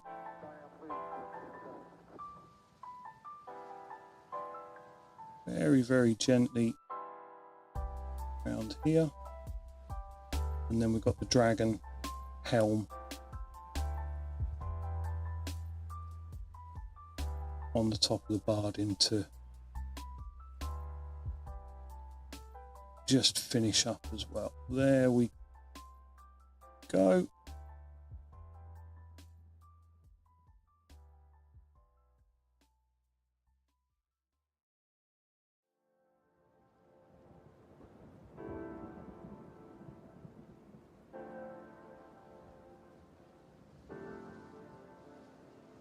Okay, that looks pretty good for the eyes.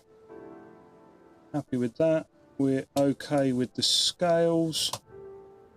Just got a couple more bit of scales up here to just neaten up, tidy up, finish off.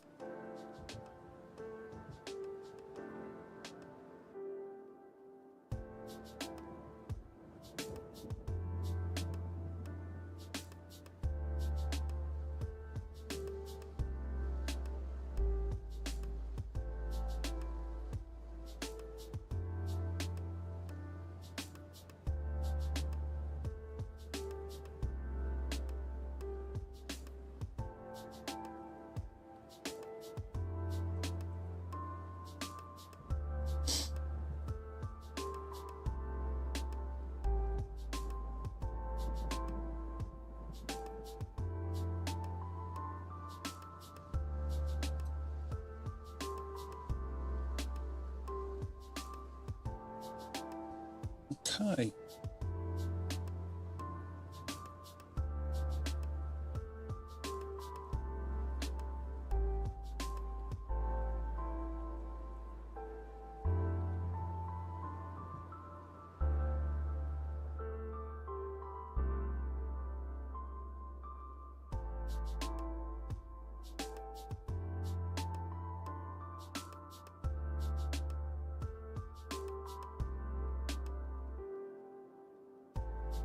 This dragon helm here has softened up quite considerably, to be fair.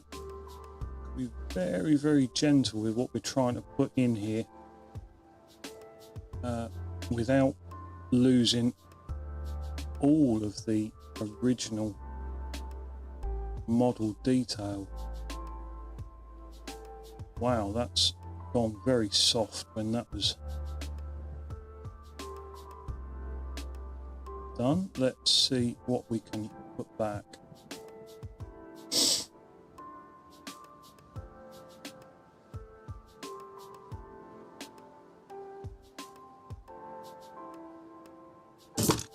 Oh, excuse me. That was the camera that I set up last night to I say camera, it's the phone that I set up last night to capture a stream where I was painting. I don't think it went too badly. I don't think it was too terrible either, but I definitely need to invest in a second webcam, I think, if we're going to do it, because unfortunately the scaling went off midstream. The phone is it's actually got a really good camera on it, but I'm using Droid Cam to communicate with it, and unfortunately that does not want to let you do it unless you pay them some money, which is kind of fair enough. Everybody's got to eat, but I need to worry about me eating rather than them eating, so I'm not going to pay out for it, unfortunately, at this stage.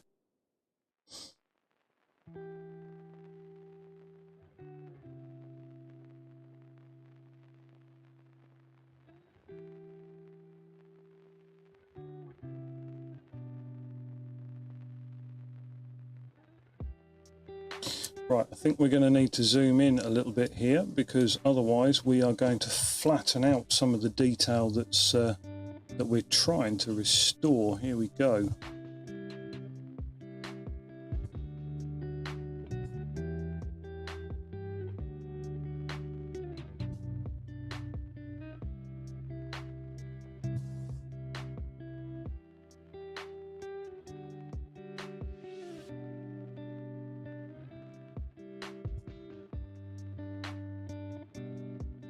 Okay, that's not looking too bad.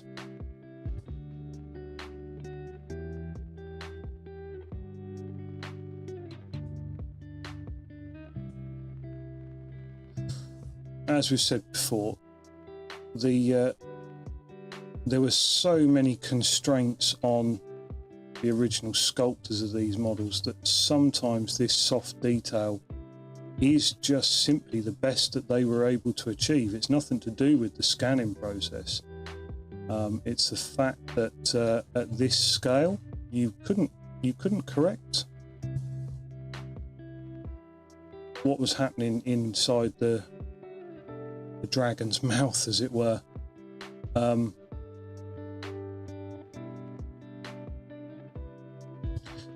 So yeah, that was the best that they could do with the tools available to them at the time.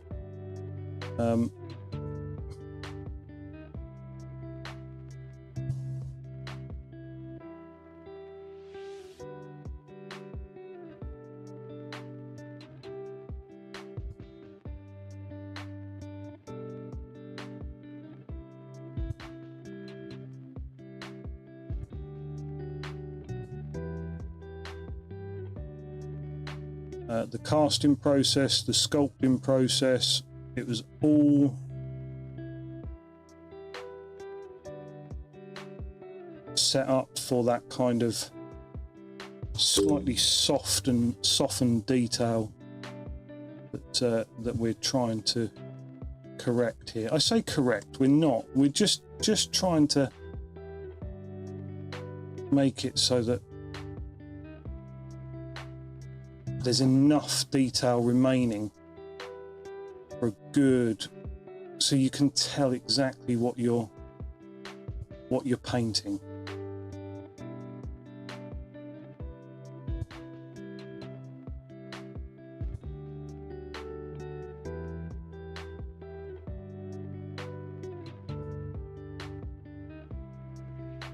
See, that now tells me that there is definitely something wrong with that eye. So we are going to go for our brush tool, our negative, and we are going to put in a bit of material there. We're going to go back to our crease.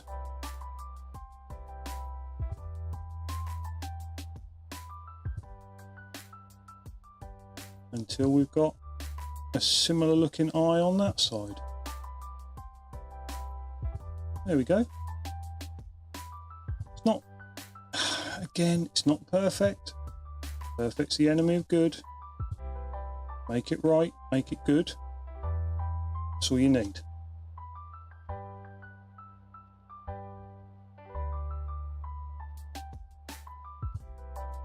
Again, like I say, this part of the model is about the size of my little fingernail. So yeah, we don't need to lose ourselves in the detail of this section of it. I'm absolutely thrilled with that.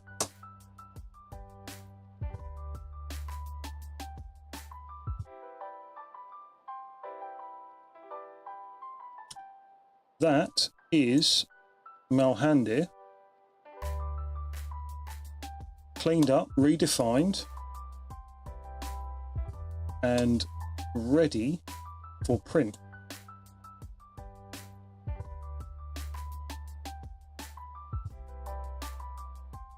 The only thing that I am a little bit tempted to try and do is to just clean up inside this mouth here.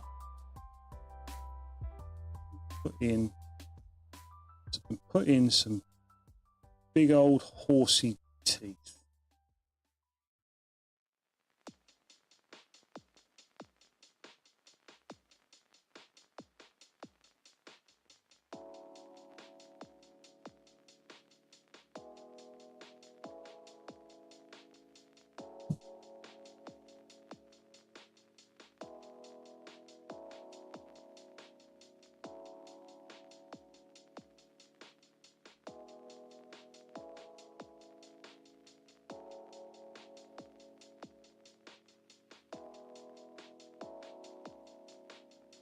And we are just sketching in the vaguest impression of horsey teeth. We don't need it to be, you know, a veterinarian's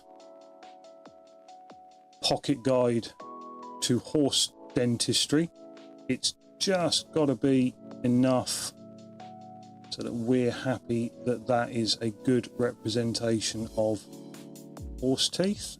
And I'll tell you what, that's looking pretty damn horse teethy to me.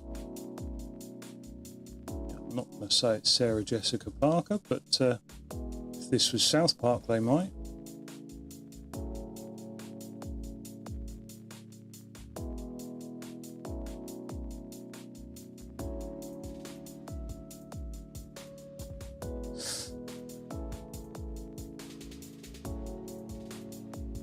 Okay, I mean, that is perfect. That puts in the teeth that we're missing.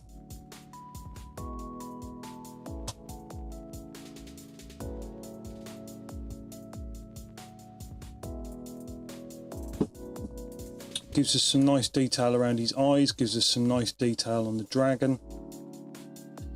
Gives us that beautiful gem on the front there. I think we're cooking.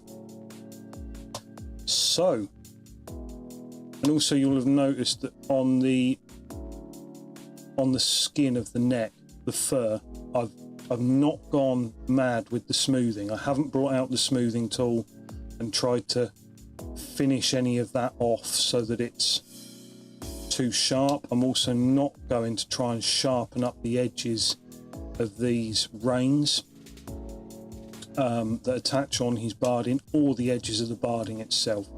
It's not needed. It's too much. It would make it too sharp looking. It doesn't need to be like that.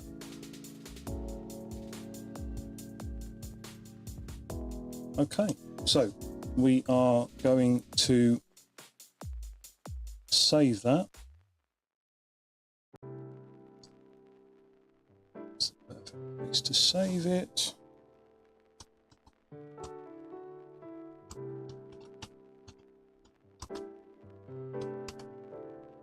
Excellent. Right. Okay, folks, now let me just have a little look. Let's see if we can open this up.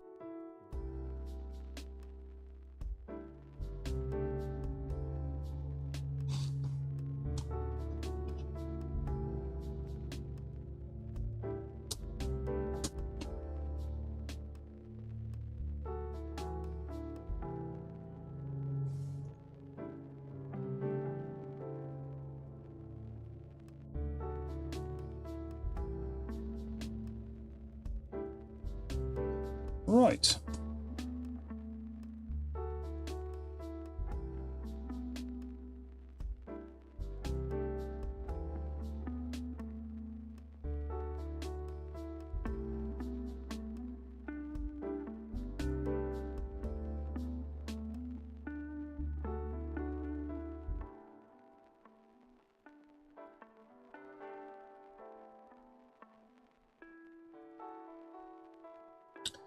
Okay,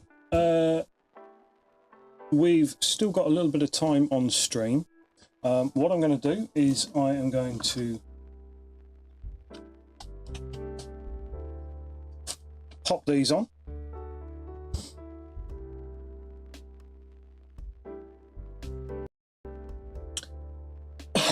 I'm going to change where we're speakering output to. I'm going to close that.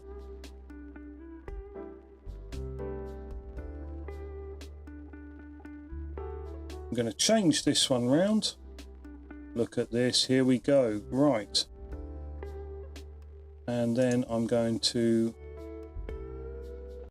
shut that up.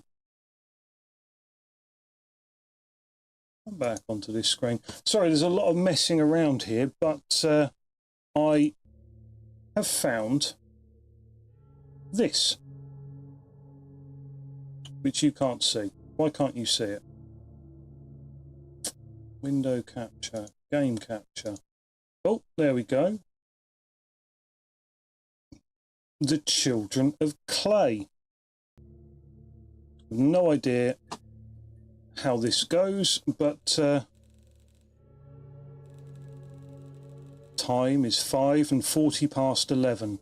I have received another artifact from my old friend, Professor Ortvay. He writes again about how he misses working with me out in the field, and his remorse about the accident.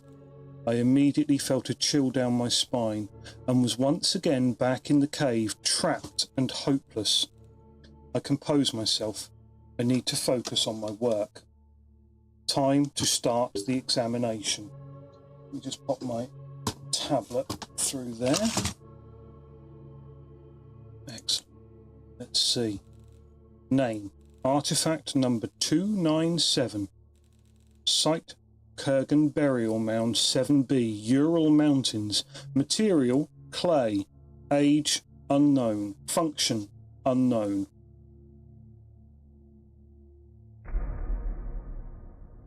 Oh. That's bizarre. I am just going to see if that is not going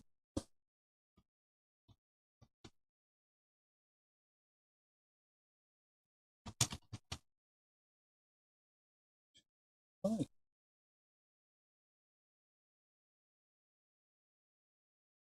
Okay, that might work.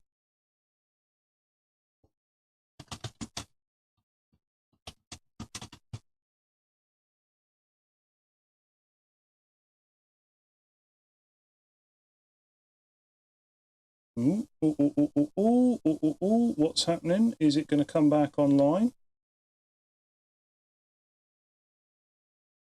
Hey, and we're back in the room. Maybe, hopefully. Right, let's have a look. Whoa.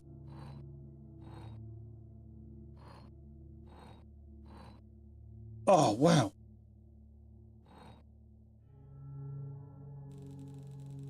This feature resembles a human face.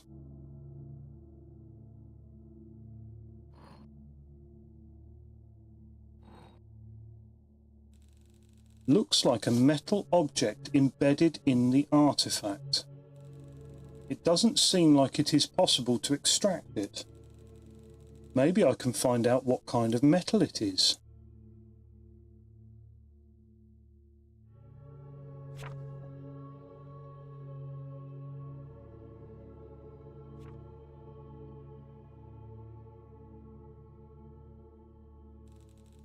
The compass is detecting a magnetic field.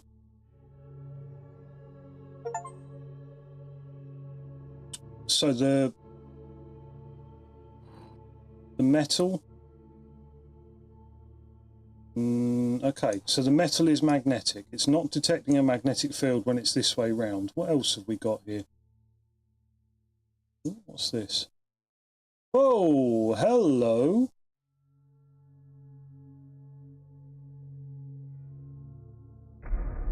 Oh, there was a fly in it. That's creepy as all.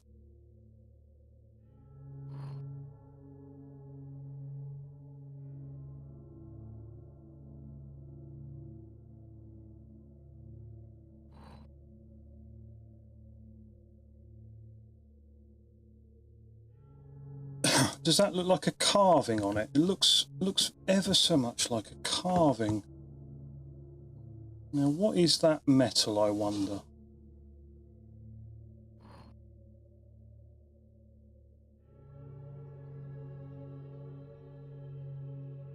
Oh!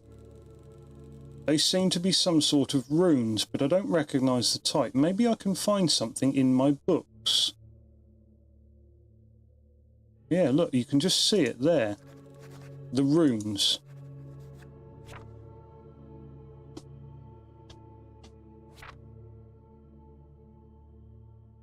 And examples of rune and runiform writings. The letter U written using different runes.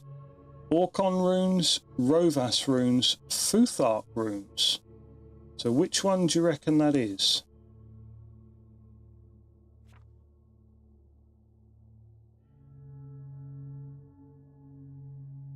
That looks to me like Futhark.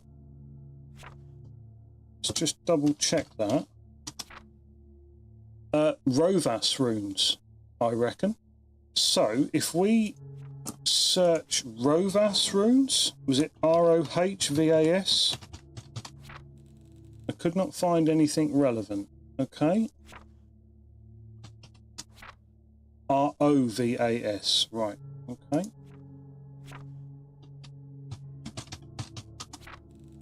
I could not find anything relevant.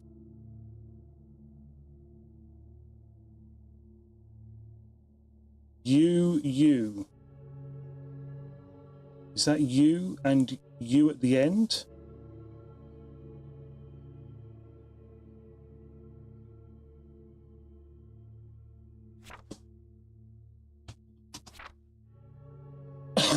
Ah, here we go. The Rovas script, or Old Hungarian runes, was a writing system used for writing the Hungarian language. After the establishment of the Christian Hungarian kingdom, the old writing system was partly forced out of use, and the Latin alphabet was adopted. However, among some professions, the script has remained in use. For example, shepherds used it to track the number of animals. Old Hungarian letters were usually written from right to left. Right to left. Okay. How do I need to screenshot that, and then I need to find my screenshots folder. Hold on.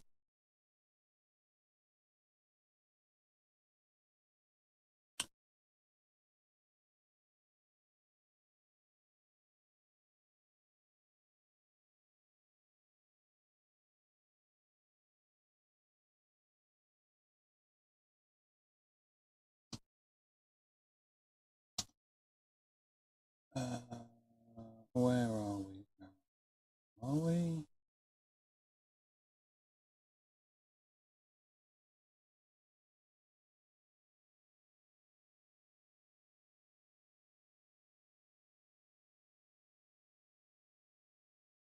Hold on. Hold up, wait a minute. Hold up, wait a minute. Where do I find recordings and screenshots?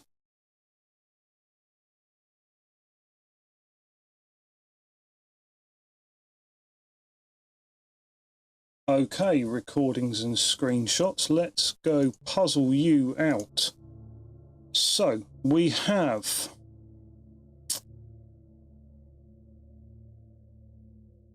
read from right to left. We have U,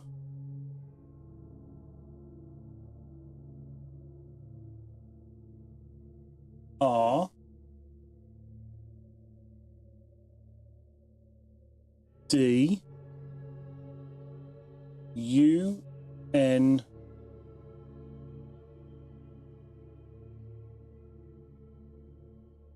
oh, what's that?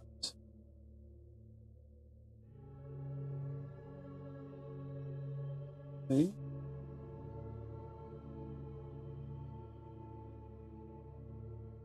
U, R,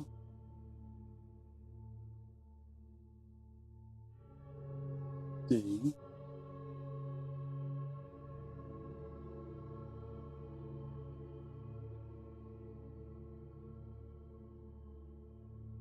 URD.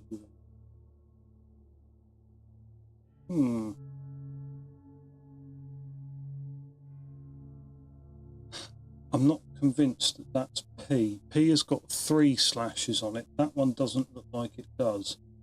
But it also then doesn't look like anything else in that supposed lexicon.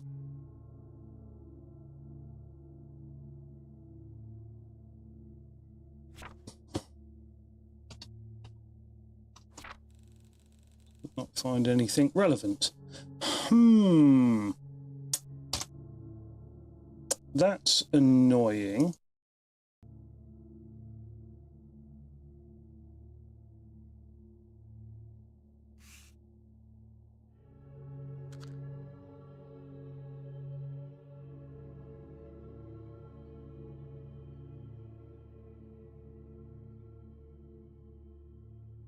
Ah, hang on. Okay, we've written it down on the piece of paper there, look. We've written it down on that piece of paper. So we've got URDUNG.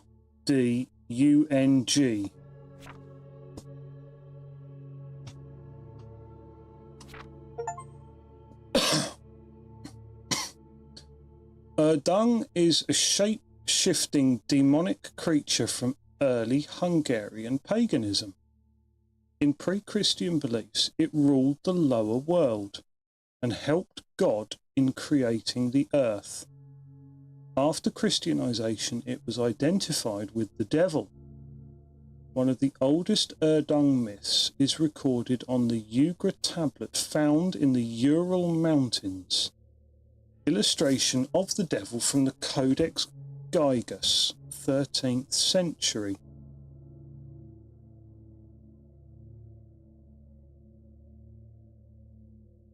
Is that what we've got in front of us? I don't know that it is.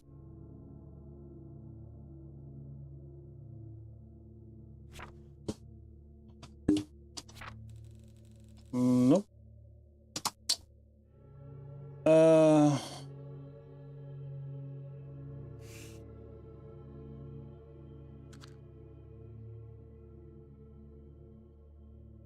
How do I strike this thing? I don't want to light the book. Ah. No, open. Give me a match. The runes.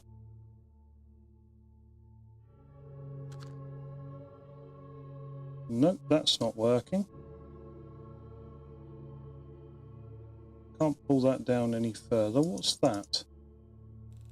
Runes.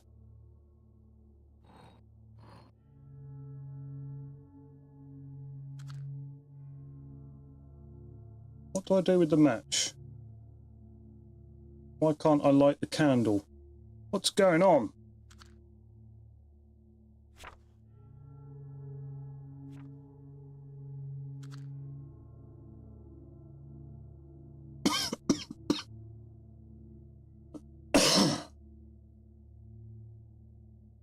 Okay, so it's magnetic.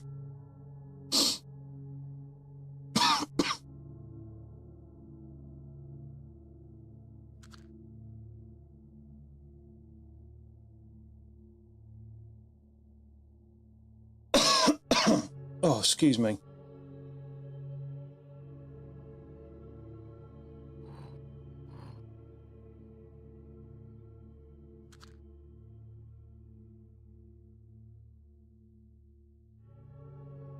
So when you can interact with something, it glows. Oh, hang on.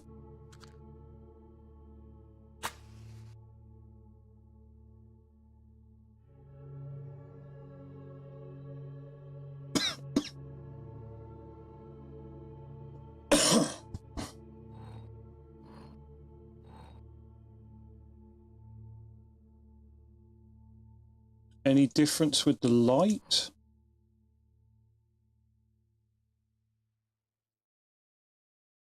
Doesn't appear to be any difference.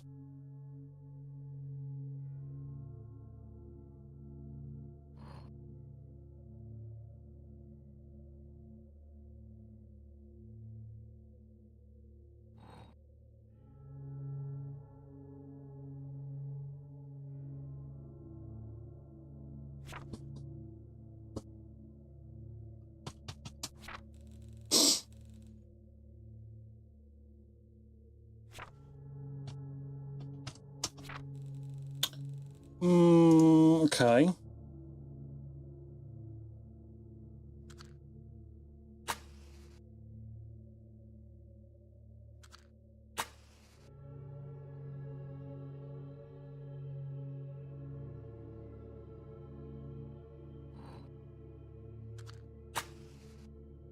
Right, we're not seeming to get anywhere with this, so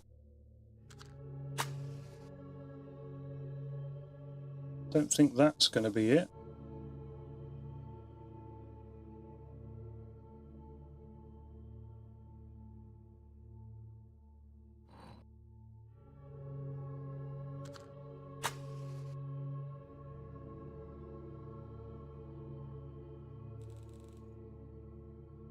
The iron object. So it's iron. Okay, it's vaguely magnetic. So the earliest known ironwork is dated from 3,500 BC and made from meteoric iron. There are two main types of ironwork: wrought or cold iron and cast iron. Cold iron has a long and varied tradition in the mythology folklore of the world. I can't really see that. Wonder if it's just a plain cold iron. Cold iron is historically believed to repel, contain, or harm ghosts, fairies, witches, and other malevolent supernatural creatures. This belief continued into later superstitions in a number of forms, i.e., horseshoes. Fair enough.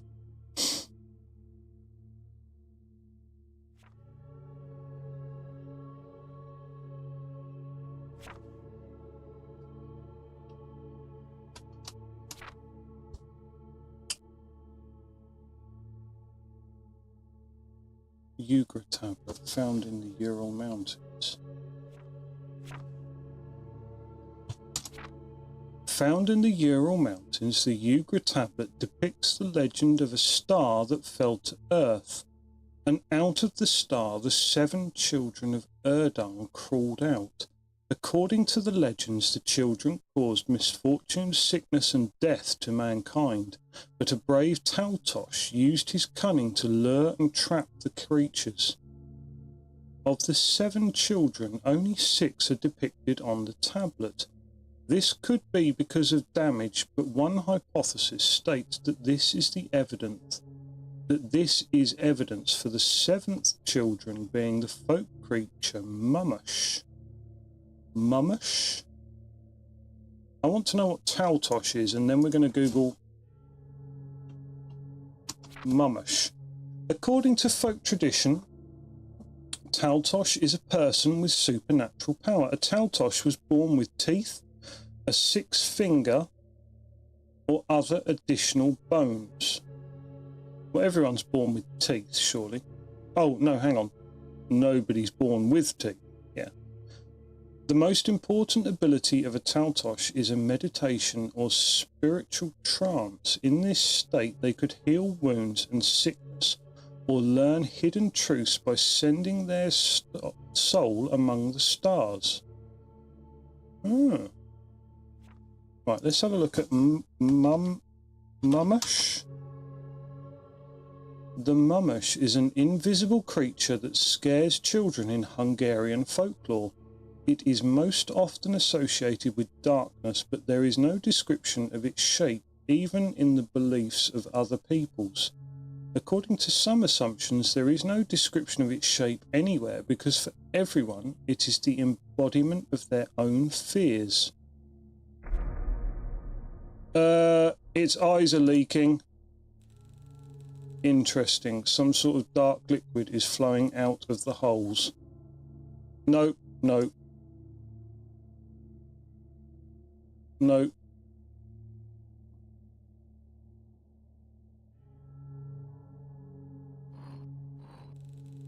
Looks like the dark liquid loosened the metal object. No, don't put it back in. Put it back in. Put it back in. It's there for a reason. Iron keeps the evil shit at bay. Excuse my language. Oh, God. I'm getting dredge. Candle. Candle. Candle.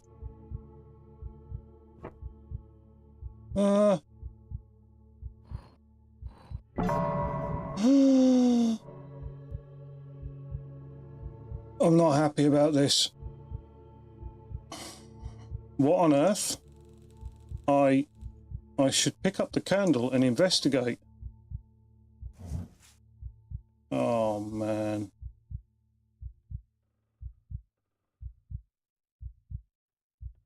What are we investigating?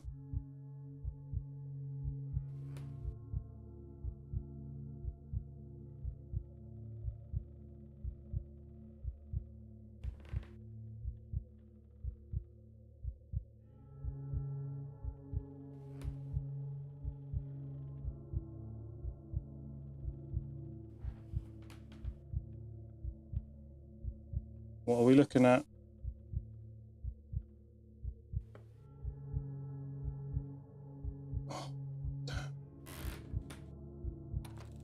I need to figure out what's happening before I leave. What's that? No. No. No.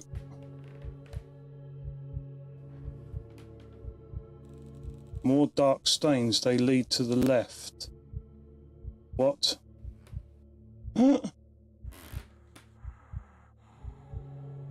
No. No.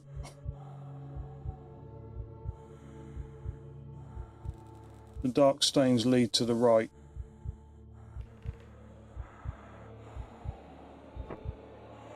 Get fucked. I stumbled in the darkness, trying to find my way towards the door and away from that wretched thing.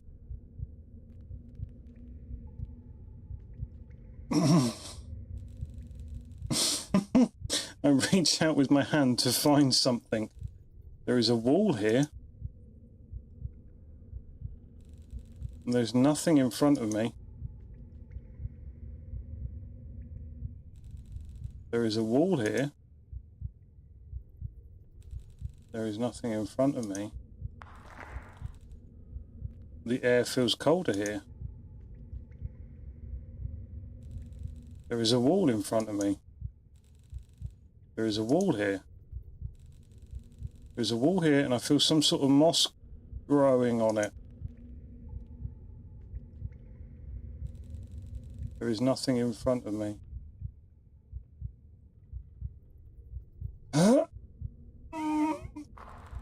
There is a wall here and I feel some sort of moss growing on it. There's nothing in front of me. Oh God. There's nothing in front of me.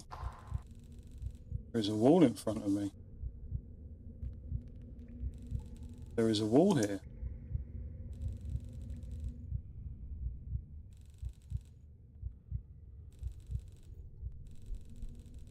Is this not where I came from? Am I losing my mind? Yes, quite possibly. There is a wall here.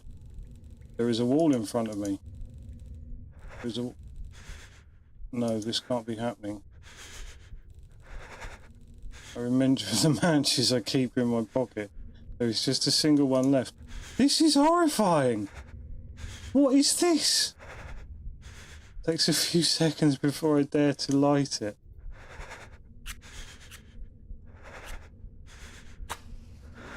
I don't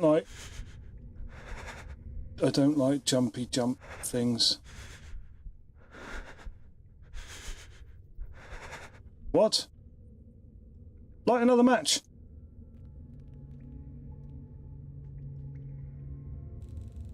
Excerpt from the newspaper article titled "The Children of Clay."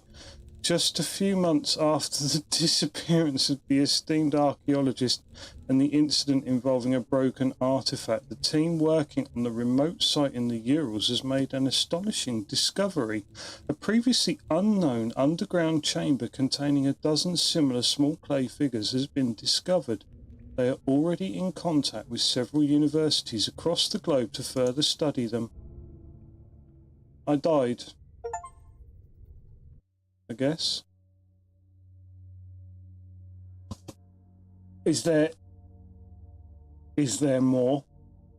Is that like the rubbish ending?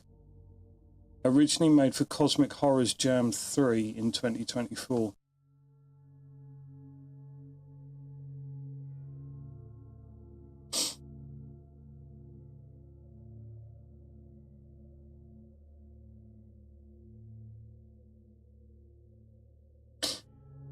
That's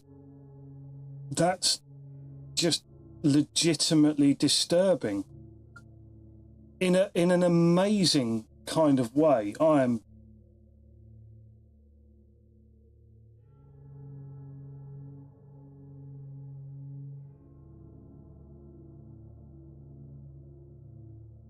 proper. I like that a lot. That is absolutely superb. In a twisted, weird kind of way. I don't think there's another way.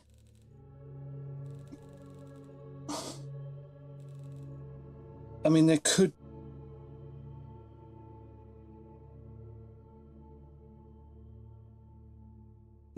be another. Oh man.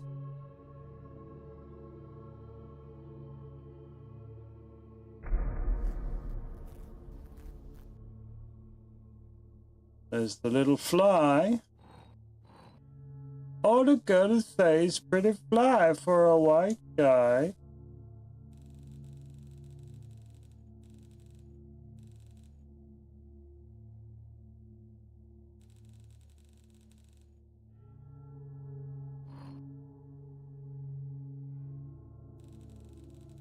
Seem to be some sort of runes. Maybe I can find something in my books.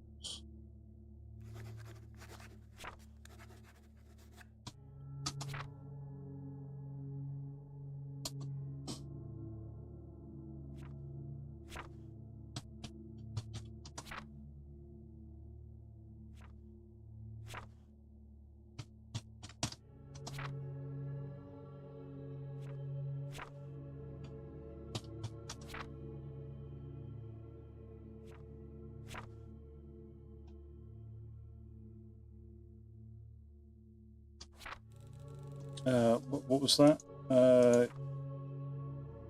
Yugra? Mumush.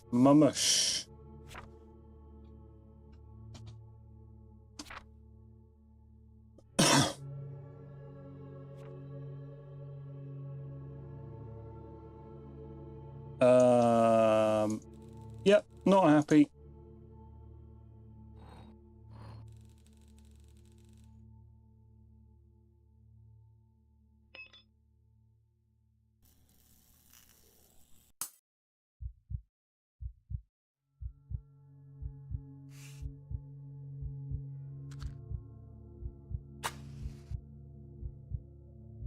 Oh, it's all split open. That's revolting. Uh-oh.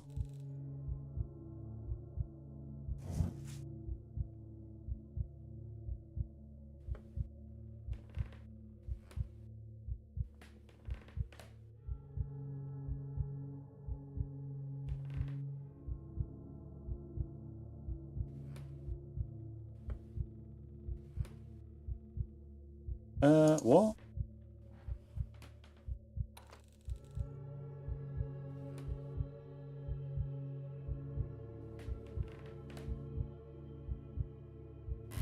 Nasty.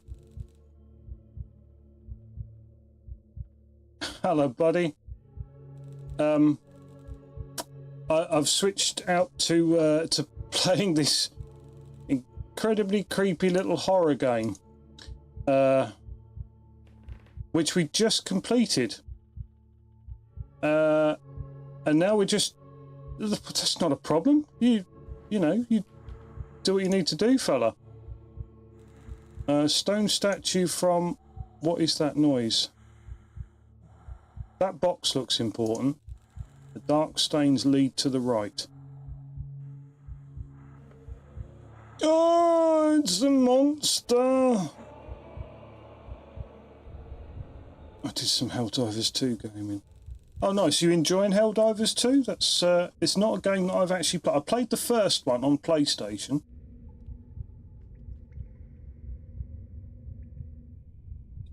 I stumble in the darkness. Oh, I'm glad to hear it. And you enjoying it? It was really good fun. Yeah, good. Good. Trying to find my way towards the door and away from that wretched thing. I reach out with my hand to find something. There is a wall here. There is nothing in front of me. Let's go forwards then. The air feels colder here. There is a wall here and I feel some sort of moss growing on it. There is nothing in front of me. There is nothing in front of me. There's a wall in front of me. There's a wall here.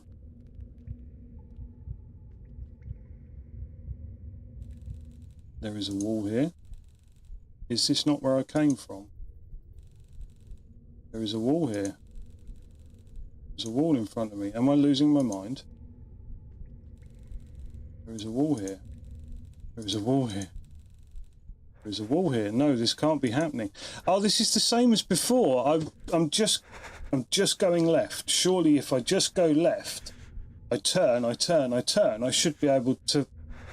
I remember the matches I keep in my pocket. There is just a single one left. It takes a few seconds before I dare to light it. I think there's every possibility.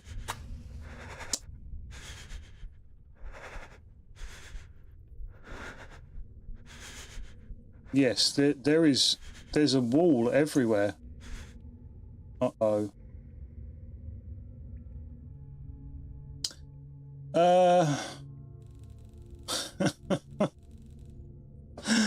Okay, it's the same.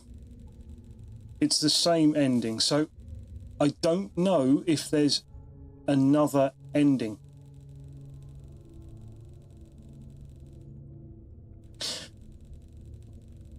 This is super creepy, but I want to know if there's something else. Yeah.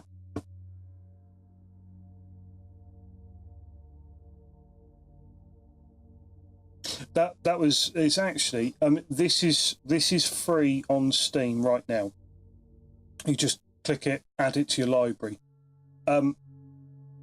Obviously once you've seen it played through on stream, there might not be any point, but I think actually you missed the earlier part of the playthrough where I solved some of they're quite easy puzzles. They're not terribly taxing. But yes, well, that was entirely unsettling right before bed. So that's not going to give me nightmares at all. Anyway, I've really enjoyed myself this evening. It's been really, really nice to sit there and do a little bit of sculpting. We managed to get through. We finished up Techless. We managed to start and finish Malhandir as well. So really, for that set, it does appear that we've just got Tyrion left to do. Now, this is the end of my streaming week. I stream Friday through Tuesday. I have Wednesdays and Thursdays off, so I won't be back Wednesday or Thursday, and you'll be able to next catch me on Friday. I do try on Wednesdays and Thursdays to generate and put out some content on YouTube and TikTok, so feel free to check out the links for those below, where you've got some of my previously streamed games and things like that. I will probably be back on Friday and Saturday with a game. It's been a little while now. There's been a few streams now that I haven't played a game, and we completed the last one on stream, Doom, nearly a week ago now. I say nearly a week ago. It wasn't nearly a week ago, was it? It was, when did we do that?